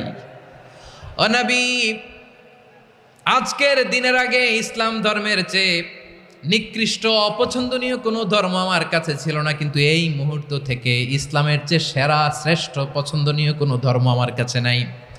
নবী গো, আজকের দিনের আগে মদিনার চাইতে অপছন্দনীয় নিকৃষ্ট কোনো শহর আমার কাছে ছিল না, কিন্তু এই মুহূর্তের পর থেকে মদিনার চাইতে কোনো শ্রেষ্ঠ শহর আমার জানা নাই। সে ছিল গমের বড় ডিলার, গম বেচতো। কি বেচতো? তার গম কিনে মক্কার লোকেরা রুটি খাইতো। সে ঘোষণা দিল, আজকে থেকে মক্কাবাসীদের জন্য সব গম আমি হারাম করে দিলাম, মক্কাবাসী এখন না খেয়ে মরে। সুবহানাল্লাহ পড়বেন না? মক্কাবাসী বিশ্বনবীর কাছে আসলেন, এসে বললেন, মুহাম্মদ, আমরা তো তোমার ভাই, তোমার চাচা, তোমার ভাতিজা, তোমার আত্মীয়, তুমি সুমামারে বলো সে যেন আবার গমের সাপ্লাই মক্কার জন্য অনুমতি দিয়ে দেয়। বিশ্বনবীর অনুমতি ক্রমে সুমামা আবার মক্কাতে গম পাঠাতে শুরু করলো। পড়েন সুবহানাল্লাহ। ইহসান, ইহসান দিয়ে আপনি যেটা জয় করতে পারবেন, you can win the heart of your enemies. ইহসান দিয়ে আপনি আপনার শত্রুর হৃদয়কে জয় করতে পারবেন। আওয়াজ করে বলেন ঠিক কি না? এজন্য আল্লাহ বললেন, ওয়া আনফিকু ফি সাবিলিল্লাহি ওয়া লা তুলকু বিআইদিকুম ইলাত তাহলুকা ওয়া আহসিনু ইন্নাল্লাহা ইউহিব্বুল মুহসিনিন। তোমরা আল্লাহর রাস্তায় দান করবে আর নিজেরা নিজেদেরকে ধ্বংসের হাতে ঠেলে দিও না। তোমরা একে অপরের প্রতি ইহসান করবে, কারণ ইহসানকারীদেরকে আল্লাহ বড্ড ভালোবাসেন। সুবহানাল্লাহ পড়েন। আবার সূরা রহমানে আল্লাহ বললেন, হাল জাযাউল ইহসানি ইল্লাল ইহসান ফাবিআইয়ি আলা, সবাই পড়েন, ফাবিআইয়ি আলাই রাব্বিকুমা তুকাযযিবান। ইহসানের প্রতিদান হিসেবে ইহসানি হয়। বিশ্বনবী সুমামার প্রতি যেমন ইহসান করেছেন, সুমামাও ঠিক তেমন ইহসান ফিরিয়ে দিয়েছে। ঠিক কিনা বলেন? তাহলে এক নম্বরে হচ্ছে আদ, ন্যায় বিচার। দুই নম্বরে সবাই বলেন ইহসান, সদাচরণ। ইহসান দুই ধরনের প্রিয় ভাইরা, ইহসান ফিল ইবাদা, ইহসান ফিল মুআমালা। ইহসান ফিল ইবাদা হচ্ছে একাগ্র অনুভবে ইবাদতে ডুব দেওয়া, এর নাম ইবাদতের ইহসান। সুবহানাল্লাহ পড়ে। বিশ্বনবী বলেন ইহসান মানে কি জানো নাকি? হাদিসে জিবরিলে সাইয়েদনা জিবরিল আলাইহিস সালাম বিশ্বনবীকে বললেন, আখবিরনি আনিল ইহসান। নবী আমাদেরকে বলেন ইহসান মানে কি? বিশ্বনবী বললেন, আনতা আবুদাল্লাহা কাআন্নাকা তারাহু ফাইন লাম তাকুন তারাহু ফাইন্নাহু ইয়ারাক। ইহসান মানে হলো এমন ভাবে তুমি আল্লাহর সামনে নিজেকে উজাড় করে ইবাদত করবে, তুমি ভাববে তুমি আল্লাহকে দেখতে পাচ্ছ। আর এটা যদি ভাবা তোমার জন্য কঠিন হয়ে যায়, অন্তত এতটুকু তুমি ভাববা যে আল্লাহ তোমাকে দেখতে পাচ্ছেন। ঠিক কিনা বলেন? ও আমার বীর চট্টলার ভাইয়েরা, কেউ যেটা দেখে না সেটা দেখে কে? এই বিশ্বাস হৃদয়ের মধ্যে আছে? নামাজে যখন দাঁড়ান এই ফিলিংসটা আনা যাবে? হ্যাঁ, এশার সালাত তো এখনো হয় নাই না? আলোচনা শেষে এশার সালাত এখানে অনুষ্ঠিত হবে, তাই না? আচ্ছা বলুন তো, আমরা এশার সালাত পর্যন্ত বেঁচে থাকবো এই গ্যারান্টি আছে কার কার? হাত তোলেন। কয়েকজন হাত তুলছে পেছনে, না বুঝে তুলে ফেলছে। এশা পর্যন্ত যে আমরা হায়াত পাবো কোনো গ্যারান্টি আছে? সবাই আওয়াজ করে বলেন, গ্যারান্টি আছে? গ্যারান্টি নাই। এই জন্য বিষ্ণু ইসলাম বলেছেন, এমনভাবে নামাজে দাঁড়াও, ইবাদত করো, মনে করো হতে পারে এটাই আমার জীবনের শেষ নামাজ। Perform the Salah as if this is your last and final prayer. এমনভাবে সালাতে দাঁড়াও, ভাবো হতে পারে এটাই তোমার জীবনের শেষ নামাজ। এমনভাবে নামাজে দাঁড়াও, ভাবো এটাই শেষ নামাজ। তাহলে নামাজে একাগ্রতা বাড়ায় দিবে কে?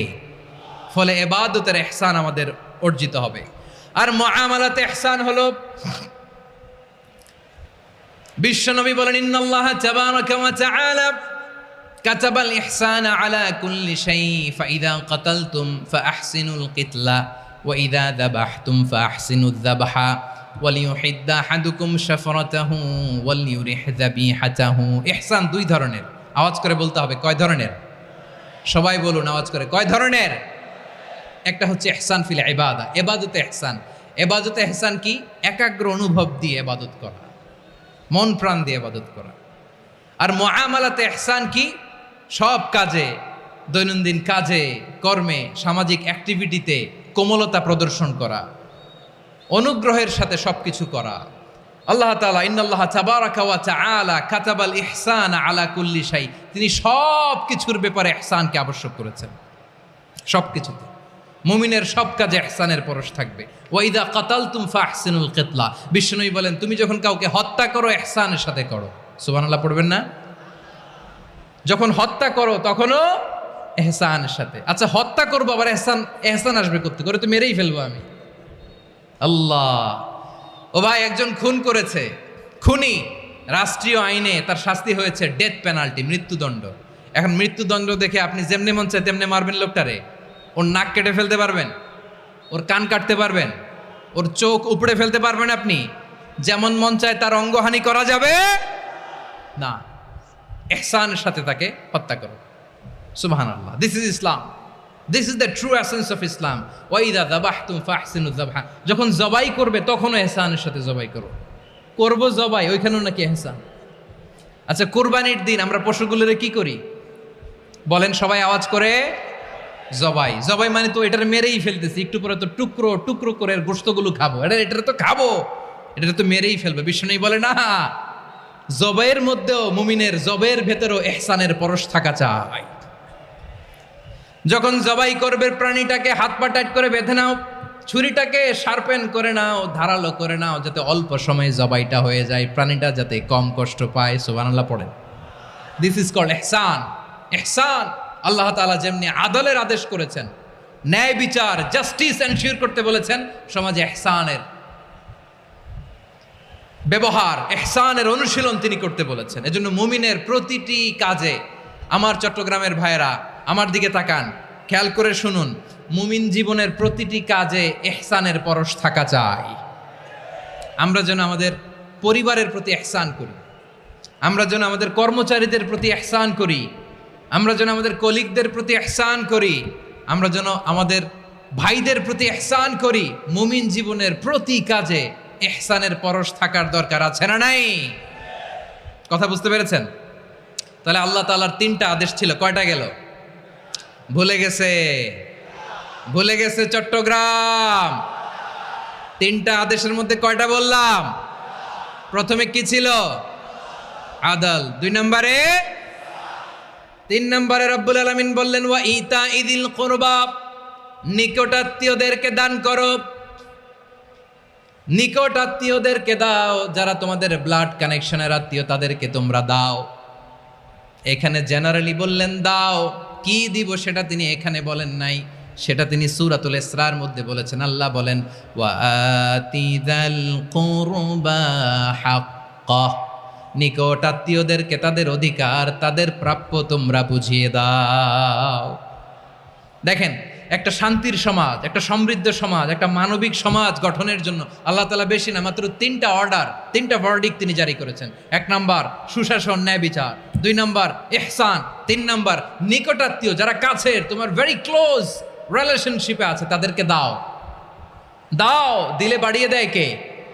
অনেকে দিতে চায় না, কৃপণতা করে। দিলে বাড়ায় দেয় কে? ও মিয়া, মদিনার মধ্যে সবচাইতে গরিব সাহাবী ছিল বেলাল রাদিয়াল্লাহু তাআলা আনহু। ওনার এন্টায়ার অ্যাসেট, সম্পদের পরিমাণ কতদূর জানেন? একটা লুঙ্গি। বেলাল রাদিয়াল্লাহু তাআলা আনহু, ওনার টোটাল ওয়েলথের এস্টিমেশন হচ্ছে মাত্র একটা লুঙ্গি। একটা লুঙ্গি, টোটাল ওয়েলথ এস্টিমেশন, টোটাল সম্পদের পরিমাণ বেলাল রাদিয়াল্লাহু তাআলা আনহুর কি ছিল? কথা বোঝে নাই বোধহয়, কি ছিল? ওই বেলাল রাদিয়াল্লাহু তাআলা আনহুকে বিষ্ণু ইসলাম বলেছেন আনফিক ইয়া বেলাল, ও বেলাল তুমিও দাও। ওয়ালা তাখশা মিন যিল আরশি ইখলালা, আরশের অধিপতির তো কোনো ঘাটতি নাই, তুমি দিলে ওই আল্লাহ তোমারে বাড়ায় দিবে। এজন্য আমার প্রিয় ভাইয়েরা, দিলে কমে না, দিলে বাড়ে। অনেকে ধরে রাখে, নতুন কিছু নিতে পারে না, হাত দিয়ে যেটা ধরে রেখেছেন এটা দিয়ে দেন, বড় একটা ধরার সুযোগ পাবেন। জোরে বলেন ঠিক কিনা? ধরেন 5 কেজি ওজনের একটা ধরে রাখছেন, এখন 10, এটা না ছাড়লে 10 কেজি ধরতে পারবেন আপনি? আচ্ছা 10 কেজির জিনিস একটা আছে হাতে, ওইটা যদি ছেড়ে দেন তাইলেই না 15 কেজি ধরতে পারবেন। কথা বলেন ঠিক কিনা? তাহলে দিলে বাড়িয়ে দেয় কে? রব্বুল আলামিন বললেন 3 নাম্বার আদেশ হলো তোমাদের প্রতি সমাজটারে কেমন করে মানবিক সমাজ, সুন্দর সমাজ গড়বা। 3 নাম্বার আদেশ হলো ওয়া আতিদাল কুরবা হাক্কা, নিকটাত্মীয়দেরকে তাদের প্রাপ্য বুঝিয়ে দাও। এই নিকটাত্মীয়দেরকে তাদের অধিকার বুঝিয়ে দেওয়া, প্রাপ্য বুঝিয়ে দেওয়াতে আমাদের গাফলতি আছে না নাই? চট্টগ্রামে নাই? মাশাআল্লাহ আছে, আছে। অনেকে দেখবেন অনেক আল্লাহওয়ালা, তাহাজ্জুদ গুজার, সেজদা দিতে দিতে কপালে কালো দাগ ফেলে দিছে, সে তার বোনের হকটা আদায় করে নাই। আছে না নাই? হ্যাঁ, এখানেও আছে। সর্বনাশ। অনেক বড় হাজী সাহেব, বিশাল লম্বা দাড়ি, ছেলেরে সব দিয়ে দিছে, মেয়েরে কিছু দেয় নাই, মেয়ের হক আদায় করে নাই। আছে না নাই? এই হাজী সাহেবেরা, এই আল্লাহওয়ালারা কিয়ামতের ময়দানে আটকে যাবে। আপনি অন্যের অধিকার নষ্ট করেছেন, তাদের রাইটসকে ভায়োলেট করেছেন। এজন্য আল্লাহ তাআলা বলেন, কারো অধিকার যদি কেউ নষ্ট করে, ওই সমাজটা মানবিক সমাজ কঠিনকালেও হতে পারে না। এজন্য 3 নম্বর আল্লাহ বললেন, ওয়া ইতা ইদিল কুরবা, নিকটাত্মীয়দেরকে দাও। কি দিবা? তাদের অধিকার দিয়ে দাও। বোনের অধিকার বুঝিয়ে দাও, মেয়ের অধিকার বুঝিয়ে দাও, ফুফুর অধিকার বুঝিয়ে দাও। দেখবেন অনেক মায়েরা ছেলের পাতে মুরগির রান দেয়, মেয়ের পাতে দেয় মুরগির ঠ্যাং। এরকম আছে না নাই? ছেলেরা কি দেয়? মুরগির। মেয়ের পাতে কি দেয়? তো মেয়ের কি মুরগির রান খেতে মনে চায় না? মনে চায় না? এমনটা করা যাবে না। নিকটাত্মীয়দেরকে অধিকার দিয়ে দাও, নিকটাত্মীয়ের সাথে সুসম্পর্ক রাখো। আদেশটা কার? এজন্য প্রিয় ভাইয়েরা, জীবনে যদি বারাকা অর্জন করতে চান, নিকটাত্মীয়দের সাথে সুসম্পর্ক রাখতে হবে, তাদের জন্য উপহার পাঠাতে হবে। বিশ্বনবী বলেন, লা ইয়াদখুলুল জান্নাতা কাতে, যে ব্যক্তি আত্মীয়তার সম্পর্ককে ছিন্ন করে দেয়, সে কশিনকালেও আল্লাহর জান্নাতে ঢুকবে না। আপনি কি এটারে সহজ হাদিস মনে করছেন? এটা সহজ কথা? আপনি ভাবছেন আপনার নামাজ আপনারে বাঁচাতে পারবে, আপনার রোজা বাঁচাতে পারবে, আপনার তাহাজ্জুদ আপনারে বাঁচাতে পারবে? আপনি অধিকার নষ্ট করলে কিছুই আপনারে বাঁচাতে পারবে না। এজন্য নিকট আত্মীয়দেরকে দিতে হবে বেশি বেশি। বিশ্বনবী বলেন, ইন্না সাদাকাতা আলাল মিসকিনি সাদাকা ওয়া আলা যির রাহিমি ইসনাতান সাদাকাতুন ওয়া সিলা। মিসকিন রে দান করলে শুধু দানের সওয়াব হয়, নিকট আত্মীয়কে দান করলে দুইটার সওয়াব হয়, সাদাকার সওয়াব হয়, আবার আত্মীয়তার বন্ধন অটুট রাখার সওয়াব হয়ে যায়। আবার বিশ্বনবী বললেন, মান সাররাহু আইয়ুবসাতা লাহু ফি রিজকিহি ওয়া ইউনসা লাহু ফি আসারিহি ফালইয়াসিল রাহিমা। যে ব্যক্তি তার রিজিকের প্রশস্ততা চায় আর হায়াতে বরকত চায়, সে যেন তার আত্মীয়ের সাথে সুসম্পর্ক রাখে। আমার প্রিয় চট্টলার ভাইয়েরা, আমাদের রিজিক বাড়ুক, এটা আমরা চাই কি চাই না? সবাই চান? হ্যাঁ, আমাদের রিজিকে প্রশস্ততা আসুক, চাই কি চাই না? আমাদের হায়াতে বরকত আসুক, আমরা চাই কি চাই না? এই দুইটা যদি চান, তাহলে নিকটাত্মীয়দের সাথে সুসম্পর্ক রাখবেন। পারবেন? তাহলে সমাজটারে মানবিক সমাজ বানায় দিবে কে? 3টা আদেশ চলে গেল। কয়টা? আওয়াজ করে বলেন। 1 নম্বরে কি ছিল? 2 নম্বরে, 3 নম্বরে নিকটাত্মীয়দেরকে দান। আপনাদেরকে আরো শোনার আগ্রহ আছে? আপনাদের মনোযোগ আছে না গেছে? কষ্ট হচ্ছে না? মাশাআল্লাহ, মাশাআল্লাহ। তাকবীর পড়ুন, লিল্লাহে তাকবীর। আমার প্রিয় ভাইয়েরা, আল্লাহ তাআলা 3টা জিনিসের যেমনি আদেশ করেছেন, অনুরূপভাবে 3টা বিষয় তিনি বারণ করেছেন, নিষেধ করেছেন। ওগুলোর কাছেও যাওয়া যাবে। শুনবেন।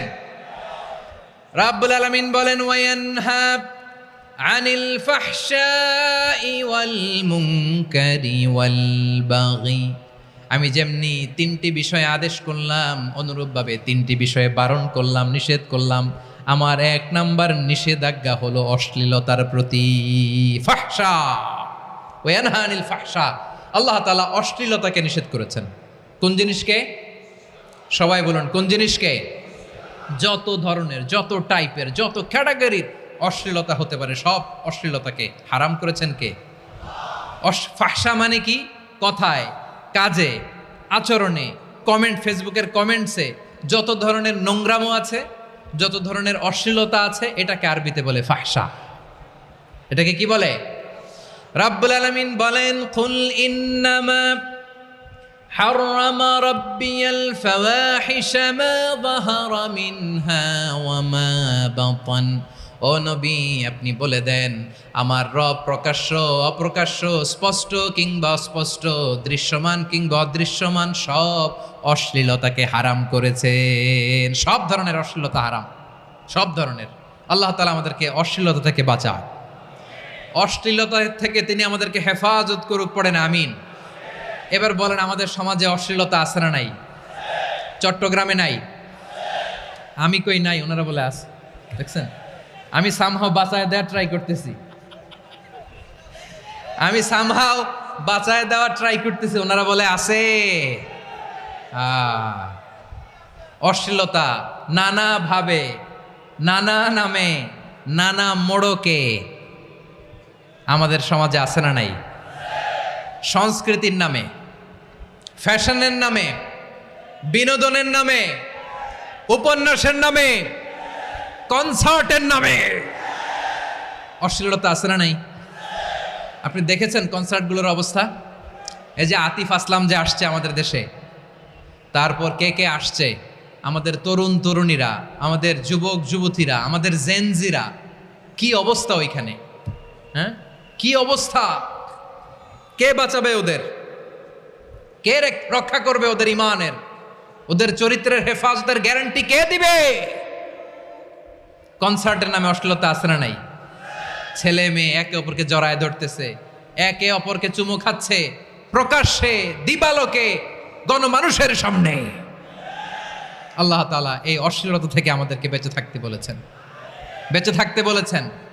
রূপালী জগতের নামে অশ্লীলতা আছে না নাই? এই টার্মটা আপনারা জানেন না? রূপালী জগৎ কি জগৎ? আসলে কি রূপালী জগৎ না অন্ধকার জগৎ? আমার বোনেরা, আপনাদেরকে যে কি বলে তারা বুঝায়, রূপালী জগৎ শুনেই আপনি ভরকে যাবেন না। রূপালী জগতে যে নারী যত বেশি উলঙ্গ, সে নাকি তত বেশি সাহসী। জানেন, বলে এটা একটা সাহসী নারী, খুব সাহসী পদক্ষেপ তার। যত বেশি শরীর থেকে কাপড় নামাতে পারবে, যত বেশি বস্ত্রহীন হয়ে নিজেকে প্রেজেন্ট করতে পারবে, সে নাকি তত বেশি সাহসী। ও আমার চট্টলার ভাইয়েরা, শয়তানের প্রথম এজেন্ডা ছিল বনি আদমকে বস্ত্রহীন করা। সে আদম এবং হাওয়া আলাইহিস সালামকে নিষিদ্ধ গাছের ফল খাইয়ে তাদেরকে বস্ত্রহীন করেছে। এই জামিনেও সে আমাদেরকে বস্ত্রহীন করতে চাইবে। এই রূপালী জগতের নামে তারা এটা করে। আমার প্রিয় বোনেরা, আপনি জানেন না আপনার দাম কত। ওরা আপনাদেরকে বিজ্ঞাপনের সস্তা পণ্য বানাতে চায়। ওরা আপনাদেরকে ওদের ভোগের লিপসার টুলস বানাতে চায়। ওরা আপনাদেরকে দিয়ে ওদের খায়েশ পূরণ করতে চায়। এটা আপনাদের জন্য মোটেও ডিগনিটি নয়, এটা আপনাদের জন্য সম্মান নয়। আপনার সম্মান শালীনতায়, আপনার সম্মান হেজাবে, আপনার সম্মান ভদ্রতায়, আপনার সম্মান আপনার ডিসেন্ট পোশাকে। পোশাক বলে দেয় এই নারীটা ভদ্র না অভদ্র। পোশাক বলে দেয় এই মেয়েটা কোন ঘরের মেয়ে। আওয়াজ করে বলেন ঠিক কিনা? আপনি জানেন না, আপনারা এই সস্তা পণ্য বানায়, ভোগের পণ্য, বিলবোর্ডে আপনাকে উলঙ্গ করে উপস্থাপন করে। এই অশ্লীলতার সাথে ইসলামের কোনো সম্পর্ক। এজন্য আল্লাহ বলেন, আমি অশ্লীলতাকে হারাম করেছি। অশ্লীলতাকে হারাম করার প্রথম কারণ হলো এর মাধ্যমে মানবতাকে অপমানিত করা হয়। কারণ মানুষের সম্মান মানুষের পোশাকে। মানুষ যখন পোশাকহীন হয়ে যায়, বস্ত্রহীন হয়ে যায়, তার সম্মান কমে যায়, ঠিক কিনা? অশ্লীলতাকে হারাম করার প্রথম কারণ হচ্ছে মানুষ মানুষকে অপমান করে। একটা নারী, সে তো সম্মানিত, নারী যে কত সম্মানিত নারীরা এটা বুঝেই নাই। বিশ্বনবী বলেন, আর দুনিয়া কুল্লুহা মাতা ওয়া খায়রু মাতা'আদ দুনিয়া আল মারআতুস সালিহা। আমার বোনেরা, 5টা প্যান্ডেলে আপনারা এলইডিতে আমার আলোচনা শুনছেন, আমি জানি। আপনাদের এই গর্ভ যে কত দামি আপনি জানেন না। আপনার পেট থেকেই আসবে আগামী দিনের সালাহুদ্দিন আল আইয়ুবী। আপনার পেট থেকেই আসবে অনাগত দিনের ইমাম মাহদী আল মুনতাজার। আপনার পেট থেকেই আসবে অনাগত দিনের ফয়সাল, ওয়াসিম, মুগ্ধ, আবু সাইদের মতো বীর যোদ্ধা।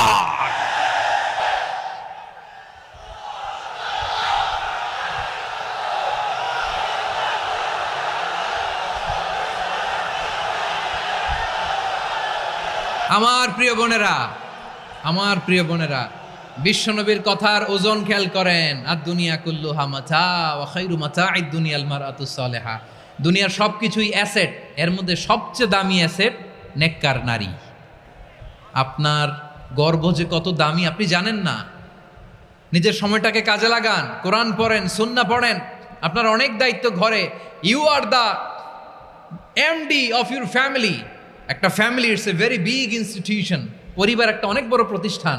And you are the MD of your institution. আপনি এই পরিবারের MD, managing director of your family. এখানে আপনার কত দায়িত্ব। আপনি ছেলেমেয়েদেরকে তারবিয়া করবেন, আপনি আপনার স্বামীর জন্য ঘরটারে জান্নাতের নীর বানাবেন, আপনার জন্য জান্নাতের ডুপ্লেক্স বাড়ি ওইখানে তৈরি করে রাখবে কে? আপনি যে কত দামি আপনি জানেন না। নারীদেরকে আল্লাহ বানিয়েছেন উচ্চতর করে, নিম্নতর নয়। নারীদেরকে ছোট্ট জিনিস দিলে এটারে বড় করে দেয়। নারীদেরকে ভ্রূণ দিলে, শুক্রাণু দিলে নারী এটারে বাচ্চা হিসেবে উপহার দেয়, ঠিক কিনা? বিয়ের মাধ্যমে স্বামী যখন তার শুক্রাণু তার স্ত্রীকে উপহার দেয়, স্ত্রী রিটার্নে কি উপহার দেয়? ফুল ফর্ম বেবি, মানব সন্তান। দেখছেন, আপনি দিলেন একটু, উনি দিছে বিশাল। আপনি যদি নারীকে বাজার এনে দেন, নারী এটাকে সুস্বাদু খাবারে রূপান্তর করে দেয়। আপনি তাকে একটা মুচকি হাসি দিয়ে দেন, সে তার কলিজা দিয়ে দেয়। কিন্তু যদি আপনি তার মনে কষ্ট দেন, সে আপনার জীবনকে জাহান্নাম বানায়া দেয়। খবর আছে, নারীর মন বুঝতে পারলে নেয়ামত, বুঝতে না পারলে কিয়ামত। ঠিক কিনা বলেন? আমার প্রিয় বোনেরা, আপনি যে কত দামি আপনি জানেন না। জানেন না আপনি কত দামি, অনেক দামি আপনি। আপনাদেরকে যেন ভোগের সস্তা পণ্য বানাতে না পারে, আপনাদেরকে সচেতন থাকতে হবে, সজাগ থাকতে হবে, কনসার্ন থাকতে হবে। শয়তানের ওই হাতছানির দিকে আর নজর দেওয়া যাবে না। তাহলে কেন আল্লাহ তাআলা এই ফাহশা অশ্লীলতাকে হারাম করলেন? 1 নাম্বার, এতে হিউম্যান ডিগনিটি কমে। 2 নাম্বার, এতে মানুষের অধিকার নষ্ট হয়। আপনি বিয়ে করেছেন, এরে পরকিয়া করেন, ওর সাথে এরকম আছে না নাই? স্ত্রীর অধিকার নষ্ট করেছেন। আপনি বিবাহ সম্পর্কে আবদ্ধ হয়েছেন তার সাথে, আপনি পরকিয়া করেন ওই ছেলের সাথে, আপনি আপনার হাজবেন্ডের সাথে বিট্রে করেছেন। এজন্য আল্লাহ অশ্লীলতাকে হারাম করেছেন। অশ্লীলতাকে হারাম করার আরেকটা কারণ হচ্ছে আল্লাহ তাআলা এই হিউম্যান জেনারেশনকে এটাকে প্রিজার্ভ করতে চায়। হিফজুন নাসল, এটা মাকাসিদুশ শরিয়ার অনেক গুরুত্বপূর্ণ একটা মাকাসিদ, অনেক গুরুত্বপূর্ণ। আপনার নাসাল, আপনার জেনারেশনকে সংরক্ষণ করা। এই যে আসতেছে ফেব্রুয়ারি, কত ফেব্রুয়ারি জানো? এটা কি বিশ্ব ভালোবাসা দিবস? হ্যাঁ, কি দিবস? এই বিশ্ব ভালোবাসা দিবসের সাথে মুসলমানদের কোনো সম্পর্ক নাই। আমার প্রিয় ভাইরা, এই যে আপনি অবৈধ সম্পর্কে জড়ালেন, কেন আল্লাহ অশ্লীলতাকে হারাম করেছে দেখেন। বলতেছিলাম যে এটা আপনার নাসাল, আপনার জেনারেশন, আপনার লিনিয়েজ, আপনার বংশকে প্রিজার্ভ করা। কে কার বাবা, কে কার মা, বাবা মা জানা, প্রজন্মকে প্রিজার্ভ করা, এটা ইসলাম ওয়াজিব করে দিয়েছে। এই যে অবৈধ সম্পর্কের কারণে, বিশ্ব বেহায়া দিবসের কারণে, এগুলোর আউটকাম, আউটপুট হিসেবে মাঝে মাঝে এই ঢাকা মেডিকেলের ডাস্টবিনে নবজাতকের বাচ্চার কান্নার আওয়াজ শুনতে পাওয়া যায়। চট্টগ্রাম মেডিকেলের ডাস্টবিনে নবজাতকের কান্না শুনতে পাওয়া যায়। বীর চট্টলার মুসলমানেরা বুঝতে পারলে আওয়াজ করে বলেন, এই যে চট্টগ্রাম মেডিকেলে যে নবজাতকটা পাওয়া গেল, ওর বাবাকে আমাকে বলেন। ওর বাবাকে, ওর মাকে, ও কোন ফ্যামিলির সন্তান কেউ জানে? আপনি হিউম্যান ডিগনিটিকে অপমান করেছেন না? আপনি তার ভবিষ্যৎকে অন্ধকার করেছেন না? আপনি তার লিনিয়েজকে প্রশ্নবিদ্ধ করে দিয়েছেন না? এই জন্য আল্লাহ তাআলা অশ্লীলতাকে আমাদের জন্য হারাম করে দিয়েছেন। পড়েন সুবহানাল্লাহ। এই জন্য রাব্বুল আলামিন বলেন, কুল ইন্নামা হারামা রাব্বিয়াল ফাওয়াহিশা মা যাহারা মিনহা ওয়া মা বাতান। প্রকাশ্য অপ্রকাশ্য সব অশ্লীলতাকে হারাম ঘোষণা করে দিয়েছে কে? আবার দুনিয়ার বুকে যারা অশ্লীলতার প্রসার করে তাদের জন্য শাস্তি মজুদ রেখেছে কে? রাব্বুল আলামিন বলেন, ইন্নাল্লাযীনা ইউহিব্বুনা আন তাশিআল ফাহিশাতু ফিল্লাযীনা আমানু লাহুম আযাবুন আলীমুন ফিদ দুনিয়া ওয়াল আখিরাতি ওয়াল্লাহু ইয়ালামু ওয়া আনতুম লা তা'লামুন।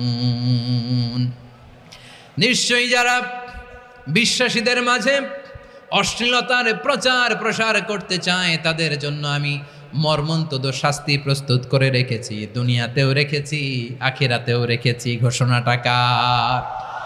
যারা এই নাটকের নামে, সিনেমার নামে, রূপালী জগতের নামে, মুভির নামে, ওটিটি প্ল্যাটফর্মের নামে আমার সমাজে অশ্লীলতা ছড়াতে চায়, তাদের জন্য কঠিন মর্মন্তুদ শাস্তি মজুদ রেখে দিয়েছে কে? ও আমার বোনেরা, এখনো আপনি জাগবেন না? এখনো আপনার চিন্তার দুয়ারে এখনো নাড়া পড়ে নাই? ওরা আপনাকে উলঙ্গ বানাতে চায়, ওরা আপনাকে আইটেম গার্ল বানাতে চায়। এজন্য ইসলাম অশ্লীলতাকে হারাম করেছে। হারাম। ইসলাম বলেছে যোজন যোজন দূরে থাকো, ওরা বলে না কাছে আসো, কাছে আসার গল্প, ক্লোজ আপ ওয়ান, কাছে আসার গল্প আছে না নাই? চট্টগ্রামে তো এগুলো নাই মাশাআল্লাহ। হ্যাঁ, এখানেও আছে ক্লোজ আপ ওয়ান, কাছে আসার গল্প। আল্লাহ বলেন ওয়ালা তাকরাবুজ জিনা, কাছেও এসো না, জিনা থেকে যোজন যোজন কিলো দূরে থাকো, ওরা বলে কাছে আসার গল্প। আমার বীর চট্টলার ভাইয়েরা, কাছে আসতে হলে আমরা কোরআনের কাছে আসব, কাছে আসতে হলে নবীর কাছে আসব, কাছে আসার গল্প হবে আমার রবের কাছে আসার গল্প। চিল্লায় বলো ঠিক কিনা?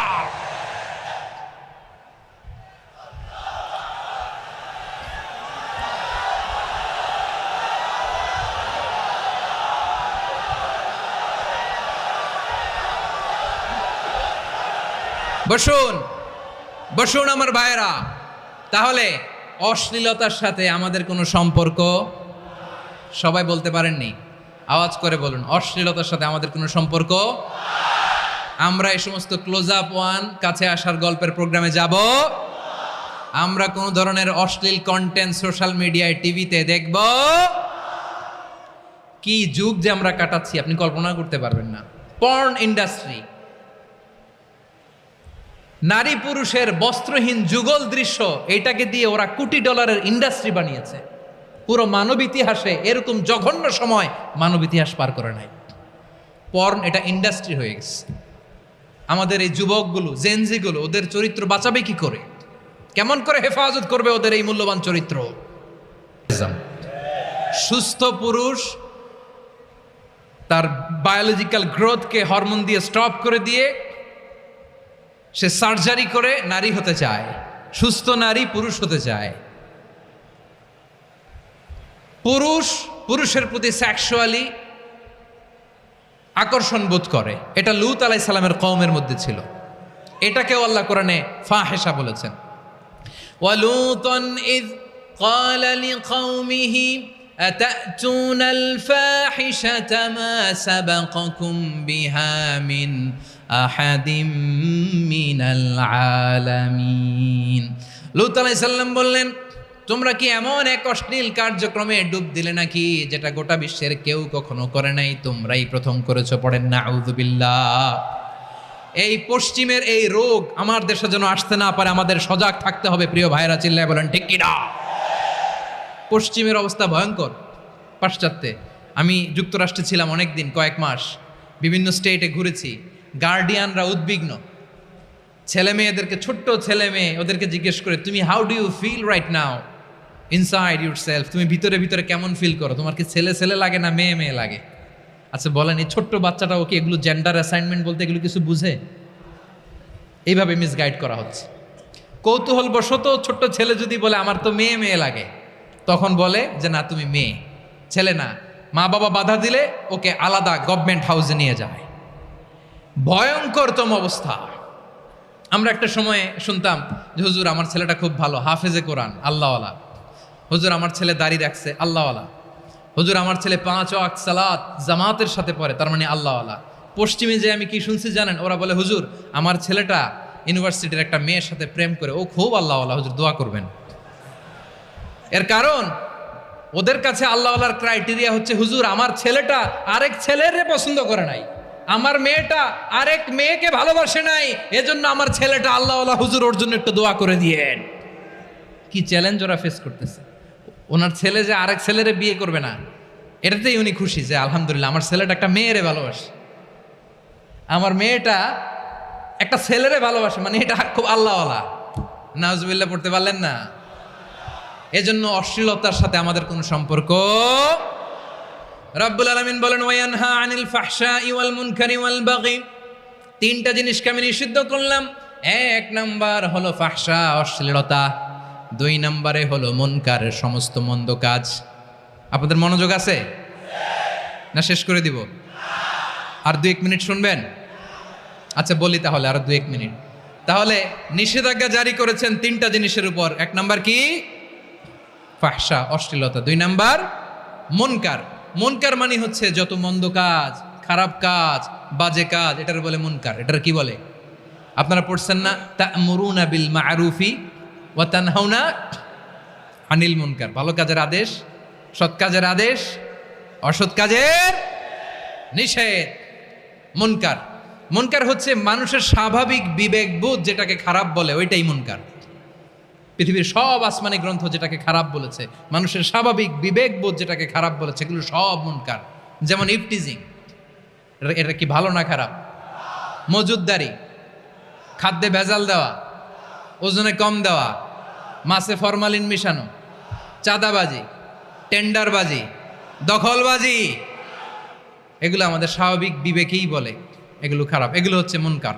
আল্লাহ তাআলা এই মুনকার থেকে আমাদেরকে বেঁচে থাকতে বলেন, আর শয়তান এই মুনকারের প্রতি আমাদেরকে উদ্বুদ্ধ করে। আল্লাহ তাআলা বললেন, ইয়া আইয়ুহাল্লাযীনা আমানু লা তাত্তাবিউ খুতুওয়াতিশ শাইতান ومن يتبع خطوات الشيطان فإنه يأمر بالفحشاء والمنكر। আল্লাহ বললেন, আমার গোলামেরা শোনো শোনো, ও আমার বিশ্বাসী বান্দারা খবরদার, তোমরা কশিনকালেও শয়তানের পদাঙ্ক অনুসরণ করবে না, কারণ শয়তান তোমাদেরকে অশ্লীলতা এবং মন্দ কাজের দিকে উদ্বুদ্ধ করে। আমাদের কাজ হচ্ছে শয়তান আমাদেরকে যেদিকে নিতে চায় আমরা তার উল্টা দিকে যাব, ঠিক কিনা বলে? শয়তান এই মন্দ কাজকে আমাদের কাছে বিউটিফাই করে, চাকচিক্যময় করে আমাদের সামনে উপস্থাপন করে। এজন্য আল্লাহ বলেন মুনকারকে থামাতে হবে, মুনকার প্রতিরোধ করতে হবে। মুনকার প্রতিরোধের দায়িত্ব শুধু আমাদের নাকি? শুধু আপনার খতিব সাহেবের, ইমাম সাহেবের, নাকি মুসলিম উম্মার সবার? আওয়াজ করে বলুন, মুনকার, অসৎ কাজ প্রতিরোধের দায়িত্ব কার? রাব্বুল আলামিন বলেন, কুনতুম খায়রা উম্মাতিন উখরিজাত লিন-নাসি তা'মুরুনা বিল মা'রুফি ওয়া তানহাউনা আনিল মুনকার। তোমাদেরকে শ্রেষ্ঠ জাতি করে জমিনের মধ্যে আবির্ভূত করা হয়েছে, যাতে করে তোমরা জমিনের ভেতরে সৎ কাজের আদেশ করতে পারো আর অসৎ কাজের নিষেধ করতে পারো। উম্মাহ কুনতুম খায়রা, তাহলে গোটা উম্মার দায়িত্ব, এটা বুঝতে পারছেন তো? আচ্ছা, আরো নিচে আসেন। এরপরে আল্লাহ বললেন, শুধু উম্মাহ না, এই জমিনের রাজত্ব আমি যাদের হাতে দেই, এই জমিনের মালিক আমি যাদেরকে বানিয়ে দেই, যাদেরকে আমি সরকারের দায়িত্ব দেই, তাদেরকেও মুনকার প্রতিরোধের দায়িত্ব দিয়েছে কে? আল্লাহ বলেন, যারা ক্ষমতার মসনদে বসেছে তাদেরকে 4 দফা কর্মসূচি আমি আল্লাহ দিলাম। আওয়াজ করে বলেন, কয় দফা? আল্লাহ বলেন, আল্লাযীনা ইম্মাক্কান্নাহুম ফিল আরদি আকামুস সালাতা ওয়া আতাউজ যাকাতা ওয়া আমারু বিল মা'রুফি ওয়া নাহাউ আনিল মুনকার ওয়ালিল্লাহি আকিবাতুল উমুর। যারা এই জমিনের উত্তরাধিকার হয়েছে তারা 4 দফা কর্মসূচি নিয়ে সামনে আগাবা। সালাত কায়েম করবা, যাকাত আদায় করবা, সৎ কাজের আদেশ দিবা, অসৎ কাজ থেকে মুনকার প্রতিরোধ করবা। আদেশটা কার? আমার প্রিয় চট্টলার ভাইয়েরা, পুরো উম্মার দায়িত্ব মুনকার প্রতিরোধ করা, সরকার প্রধানের দায়িত্ব মুনকার প্রতিরোধ করা। এরপর আল্লাহ বলেন, প্রতিটা ফ্যামিলির যিনি প্রধান সিইও বাবা, প্রত্যেক বাবারও দায়িত্ব এই মুনকার প্রতিরোধ করা। আওয়াজ করে বলেন ঠিক কিনা? যেমনটি সাইয়েদনা লোকমান আলাইহিস সালাম ওনার কলিজার টুকরা সন্তানকে আদেশ করেছেন, ইয়া বুনাইয়া আকিমিস সালাতা ওয়া'মুর বিল মা'রুফি ওয়ানহা আনিল মুনকার। পড়েন সুবহানাল্লাহ। বাবা ছেলেকে সবক দিচ্ছে। কে সবক দিচ্ছে? কাকে?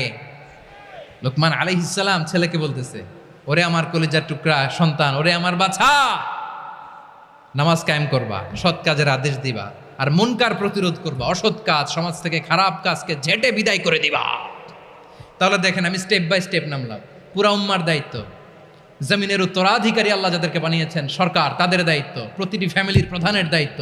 এরপরে বিশ্বনবী বলেন সচেতন প্রতিটি মুসলিমের দায়িত্ব সমাজ থেকে মুনকারকে উৎখাত করা। বিশ্বনবী বলেছেন মান রাআ মিনকুম মুনকারান ফালিয়ুগাইয়িরহু বিয়াদিহি ফাইন লাম ইয়াস্তাতি ফাবিলিসানিহি ওয়া ইন লাম ইয়াস্তাতি ফাবিকলবিহি ওয়া যালিকা আযআফুল ঈমান।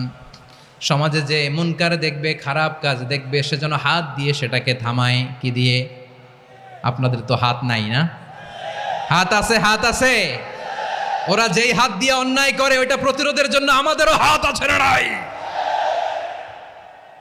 থামাতে হবে, থামাতে হবে।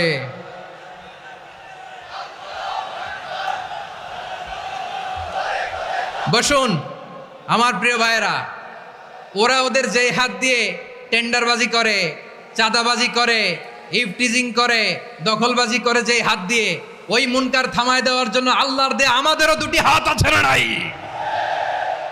আমাদেরও হাত আছে, থামাইতে হবে, থামাইতে হবে, হিম্মত করতে হবে। আমার প্রিয় ভাইয়েরা, না থামালে আমরাই ডুববো শেষমেশ। আমাদের বাঁচার জন্য হইলেও থামাইতে হবে। রব্বুল আলামিন বলেন ওয়াত্তাকু ফিতনাতাল লা তুসিবান্নাল্লাযীনা যালামু মিনকুম খাসসা। ও আমার গোলামেরা, ওই আযাবকে ভয় করো যে আযাব যখন আমি জমিনের বুকে পাঠাই শুধু জালেমদেরকেই মারি না, আলেমদেরকেও মারি। আযাব যখন আসে তখন শুধু জালিমই মরে না, আলেমও মরে। জানেন মুসা আলাইহিস সালামের পায়ে একবার একটা লাল পোকা কামড় দিয়েছে, লাল পিঁপড়া। লাল পিঁপড়া কামড় দিলে খুব আরাম লাগে না? কি লাগে? হ্যাঁ, জলে না? লাল একটা পিঁপড়া কামড় দিছে, তো উনি রেগে মেগে পাশি দেখে লাল পিঁপড়ার বাসা, পা দিয়ে ডলে মুছে সবগুলো পিঁপড়া মেরে ফেলছে। এই ঘটনাটা আল্লাহ ঘটিয়েছেন এজন্য মুসা আলাইহিস সালাম ছিলেন কালিমুল্লাহ, সরাসরি আল্লাহর সাথে কথা বলতেন। তিনি আল্লাহকে জিজ্ঞেস করেছিলেন, আল্লাহ তুমি যখন কোনো জনপদে আযাব পাঠাও, শাস্তি দাও, ওখানকার শুধু জালেমরাই তো মরে না, ভালো মানুষগুলাও মরে, তো আযাব দিবা মুশরিকদের উপর দিবা, অবাধ্যদের উপর দিবা, ভালো মানুষগুলারে মারো কেন? আল্লাহ বললেন, মুসা তোমার যে কামড় দিছিল পায়ের মধ্যে পিঁপড়া, কয়টা পিঁপড়া? জোরে বলেন। একটা পিঁপড়া, তো সবগুলারে মারলা কেন? রেগে মেগে পুরো পিঁপড়ার বাসা ভেঙে ম্যাসাকার করলা কেন? এই মুসা, আমি যখন অ্যাকশনে যাই, আমি যখন শাস্তি দেই, তখন এত বাস বিচার করা হয় না, বাস বিচার করা যায় না। যখন অ্যাকশনে যাওয়া হয় ওইটা ডাইরেক্ট অ্যাকশন হয়ে যায়। চিল্লায় বলো ঠিক কিনা? এজন্য আমাদের বাঁচার জন্য হলেও এই পাপ থামাতে হবে, এই শয়তানের অট্টহাসি থামাতে হবে, অন্যায় অপরাধ সমাজ থেকে আমাদের থামাতে হবে। কারণ আযাব আসলে ওরাও মরবে, আমরাও মরব। একটা জাহাজ 2 তলা, আপনি আছেন 2য় তলায়, শুনতেছেন? শুনতেছেন? জাহাজ কয় তলা? আপনি কোন তলায়? 2য় তলায়। নিচের তলার কিছু লোক জাহাজের তলা ছিদ্র করতে আরম্ভ করছে। কি ছিদ্র করতেছে? আচ্ছা, জাহাজের তলা ছিদ্র করলে তলা দিয়ে কি ঢুকে? এখন আপনি যদি বলেন আমার কি, আমি তো 2 তলায়, আমার কি, আমি তো সেফ, আমি ইন দ্য সেফ জোন, আমি তো ভালো আছি, আমি তো ভালো আছি, ওরা ছিদ্র করে ওরা মরবে। আসলে কি শুধু ওরা মরবে? নাকি তলা ফুটো হলে ভিতরে পানি ঢুকলে আপনারও সলিল সমাধি হবে? তলা দিয়ে যখন পানি ঢুকবে, জাহাজ ঢুকলে আপনিও মরবেন। এজন্য নিজে মরার আগে ওই পাগলগুলোর নিচতলায় যে থামাতে হবে। চিল্লায় বলেন ঠিক কিনা? এজন্য আল্লাহ বললেন মুনকার প্রতিরোধের দায়িত্ব সমাজের টপ টু বটম সবার। পুরো উম্মার দায়িত্ব, সরকার প্রধানের দায়িত্ব, প্রতিটি ফ্যামিলির প্রধান বাবার দায়িত্ব। বিশ্বনবী বললেন প্রতিটি সচেতন মুসলিমের দায়িত্ব। এজন্য মুনকার প্রতিরোধ করার দরকার আছে না নাই? সমাজে এই যে ইফটিজিং হয়, আপনার বোনের বয়সী একটা মেয়েকে কিছু বখাটে টিটকারি করে, এই বলে সেই বলে, নোংরা কথা বলে, রাস্তায় দেখেও আপনি পাশ দিয়ে না দেখার মতো চলে যান কেন? আপনি দাঁড়ান না কেন? আপনি দাঁড়ালেই তো থেমে যাবে। কারণ সত্যের যে শক্তি, তার সামনে মিথ্যা মুখ থুবড়ে পড়ে। আপনার সামনে ও কিছুই না, নাথিং। আপনি দাঁড়ান, ওকে প্রশ্ন করেন যে আমার বোনকে তুমি ডিস্টার্ব করো কেন? আপনাকে দেখে আরো 5 জন দাঁড়াবে, 5 জনকে দেখে আরো 10 জন দাঁড়াবে। আমাদের নীরবতা আর আমাদের নিশ্চুপ থাকাই জালিমদেরকে আরো শক্তিশালী জালিম বানিয়েছে। এজন্য মুনকার প্রতিরোধের দায়িত্ব আমাদের সবার। টেন্ডারবাজি, চাঁদাবাজি, দুর্নীতি, অপরাধ, দখলদারিত্ব, মজুদদারি, এগুলো সব কিছু একসাথে প্রতিরোধ করতে হবে, ঠিক কিনা বলেন? একটা মানবিক সমাজ যদি চাই, প্রতিরোধ করতে হবে। প্রিয় ভাইয়েরা, আল্লাহর শপথ নিয়ে বলি, এই নাসিহাতগুলো সবার জন্য, সব দলের জন্য, সব মতের মানুষের জন্য। আমরা কোনো দলের প্রতি মানুষকে ডাকি না, আমরা ডাকি ইসলামের দিকে। সব দলের, সব মতের, সব মানুষদেরকে আমরা আহ্বান জানাই, আসুন আমরা একটা সুন্দর সমাজ বিনির্মাণ করি।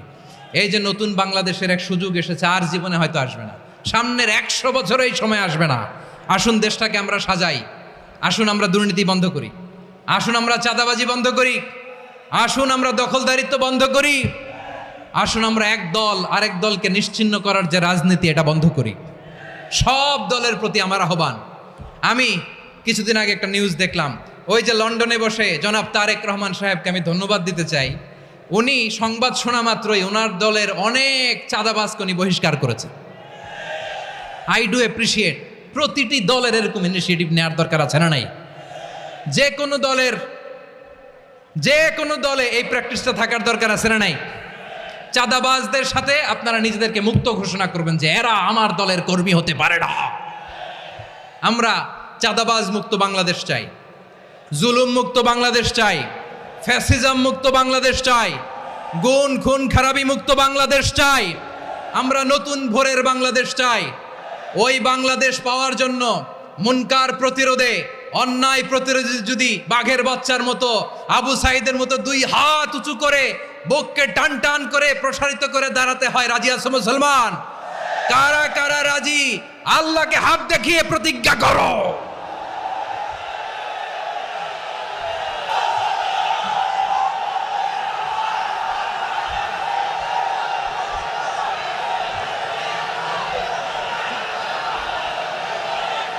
আমার প্রিয় ভাইয়েরা, বসুন বসুন আমার ভাইয়েরা। রাব্বুল আলামিন বলেন, ওয়ায়ানহা আনিল ফাহশাই ওয়াল মুনকারি ওয়াল বাগি ইয়াইদুকুম লাআল্লাকুম তাযাক্কারুন। বসুন। আল্লাহ বললেন, আমি অশ্লীলতাকে নিষেধ করি, আমি সব ধরনের মন্দ কাজকে নিষিদ্ধ করি, সব শেষে আমি সীমা লঙ্ঘনকে তোমাদের জন্য নিষিদ্ধ করি। আলোচনা মনে আছে তো, না ভুলে গেছেন? নিষিদ্ধ করেছেন কয়টা জিনিস? 1 নম্বরে অশ্লীলতা, 2 নম্বরে মুনকার তথা সব মন্দ কাজ, 3 নম্বরে আল বাগি, সীমা লঙ্ঘন, ক্রসিং দ্য লিমিট। সীমা লঙ্ঘন করা ভালো না। We all should know all limits. চিল্লায় বলেন ঠিক কিনা? একই আয়াতে আল্লাহ বললেন, কুল ইন্নামা হাররামা রাব্বিয়াল ফাওয়াহিশা মা যাহারা মিনহা ওয়া মা বাতানা ওয়াল ইসমা ওয়াল বাগিয়া বিগাইরিল হক। অন্যায় ভাবে যে অবাধ্য হয়, যে সীমা লঙ্ঘন করে, তাদেরকেও আমি এটা হারাম করে দিলাম। সীমা লঙ্ঘন করা হারাম, সীমা লঙ্ঘন করা হারাম। আল্লাহ বারবার আমাদেরকে ওয়ার্নিং দেয়। যখন আমরা থামি না তখন আল্লাহ ধরে, আর যখন ধরে তখন ছাড়ে না। ধরে না, ধরলে আল্লাহ। ফেরাউনকে কিন্তু হুট করে ধরে নাই, আপনারা জানেন 9 বার ওয়ার্নিং দিয়েছে। ফেরাউনকে আল্লাহ তাআলা ওয়ার্নিং দিয়েছিল কয়বার? বীর চট্টলার বীর সেনানীরা আওয়াজ করে বলেন, ফেরাউনকে ধরার আগে ওয়ার্নিং দেওয়া হয়েছিল কয়টা? রাব্বুল আলামিন বলেন, ওয়ালাকাদ আতাইনা মূসা 9 আয়াতিন বাইয়িনাত। 9টা মুআজিজা দেখিয়েছি। 1 2 3 বারবার এইভাবে রিমাইন্ডার, ওইভাবে রিমাইন্ডার, এইভাবে নাসিহাত, ওইভাবে দাওয়া। ফাকুলা লাহু কাওলান লাইয়িনা, নরম করে বলো, সফট করে বলো, যত ওয়ে হতে পারে দাওয়া মেথোডোলজির। মূসা আলাইহিস সালামের সব অ্যাপ্লাই শেষ। 10ম বারে যে আল্লাহ ধরছে, 10ম বারে যে ধরেছে। এজন্য আল্লাহ বলেন, আমি সীমালঙ্ঘনকে পছন্দ করি না। কোরআনের অন্য আয়াতে বাগীকে বলা হয়েছে আল ইতিদা, সীমা লঙ্ঘন যারা করে তাদেরকে আল্লাহ বলেছেন মুতাদিন। وقاتلوا في سبيل الله الذين يقاتلونكم ولا تعتدوا إن الله لا يحب المعتدين। আমি সীমা লঙ্ঘনকারীদেরকে কোশ্চিন কালেও পছন্দ করি না। আমরা যেন সীমা লঙ্ঘন না করি, রাজি আছেন তো? যে কোনো ক্ষেত্রে ইবাদতে যেন সীমা লঙ্ঘন না করি। অনেকে আমরা ইবাদতে সীমা লঙ্ঘন করে ফেলি। বিশ্বনবী সাল্লাল্লাহু আলাইহি ওয়াসাল্লাম যেটা শিখিয়েছেন এর বাইরে যে অতিরিক্ত বুজুর্গ হতে চায় এরকম আছে না নাই? করা যাবে না, কোনো ক্ষেত্রেই সীমা লঙ্ঘন করা যাবে, এমনকি যুদ্ধক্ষেত্রেও না। বিষ্ণু ইসলাম বলেন খবরদার যুদ্ধক্ষেত্রেও সীমা লঙ্ঘন করো না। কি সুন্দর ইসলাম আমরা পেয়েছি। বিশ্বনবী বলেন খবরদার যুদ্ধের ময়দানে কোনো নারীর গায়ে হাত তোলো না, কোনো শিশুর গায়ে হাত তোলো না, কোনো গবাদি পশু হত্যা করো না, কোনো শস্য ক্ষেত্র ধ্বংস করো না, ইবাদতরত অন্য ধর্মের কোনো সন্ন্যাসীর গায়ে হাত তুলো না। বলেন সুবহানাল্লাহ। তাহলে আমরা সীমা লঙ্ঘন করতে পারবো? প্রিয় ভাইরা, একটা সুখী সমৃদ্ধ শান্তির সমাজ, মানবিক সমাজ যদি আমরা গঠন করতে চাই, আমাদের আল্লাহর দেয়া কয়টা আদেশ মানতে হবে বলেন দেখি? সবাই বলেন কয়টা? আর বেঁচে থাকতে হবে কয়টা জিনিস থেকে? আওয়াজ করে বলেন কয়টা? আচ্ছা, আদেশ নাম্বার 1 কি ছিল বলেন? আল্লাহর আদেশ কি? 1 নাম্বার আদাল, ন্যায়পরায়ণতা। আমরা সুবিচার, সুশাসন, ন্যায় বিচার চাই কি চাই না? 2 নম্বরে কি ছিল? মাশাআল্লাহ, আওয়াজ করে বলেন 2 নম্বরে কি ছিল? ইহসান। আমরা যেন সবার প্রতি দয়া পরবশ হই, ইহসান করি। 3 নম্বরে কি ছিল? নিকটাত্মীয়দের দান করা, তাদের অধিকার প্রাপ্য বুঝিয়ে দেওয়া। পাশাপাশি 3টা জিনিস থেকে আল্লাহ বারণ করেছেন, নিষেধ করেছেন। তার প্রথমটা ফাহশা, অশ্লীলতা। অশ্লীলতার সাথে আমাদের কোনো সম্পর্ক। আজকের এই ঐতিহাসিক চট্টগ্রামের প্যারেড ময়দান থেকে আমরা যত ধরনের মা তাহারা মিনহা মা বাতান, প্রকাশ্য অপ্রকাশ্য, দৃশ্যমান অদৃশ্যমান, সব অশ্লীলতা থেকে নিজেদেরকে মুক্ত ঘোষণা করলাম। অশ্লীলতাকে আমরা না বলে দিলাম। আওয়াজ করে সবাই বলুন নো। অশ্লীলতার সাথে আমাদের কোনো সম্পর্ক।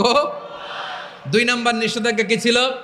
আল মুনকার, সমাজের যত মন্দ কাজ এগুলোকে আমরা প্রতিরোধ করব। রাজি আছেন তো সবাই? 3 নম্বরে আল বাগি, সীমালঙ্ঘন। কোন মুসলিম সীমালঙ্ঘন করে না, এমনকি যুদ্ধক্ষেত্রেও না। আওয়াজ করে বলেন ঠিক কিনা? রাব্বুল আলামিন শেষে বললেন ইয়াইদুকুম লাআল্লাকুম তাযাক্কারুন। আল্লাহ তোমাদেরকে উপদেশ দেন যাতে তোমরা শিক্ষা গ্রহণ করো। আমরা উপদেশ দেব, আমরা জোর করে কাউরে কিছু মানাতে চাই না।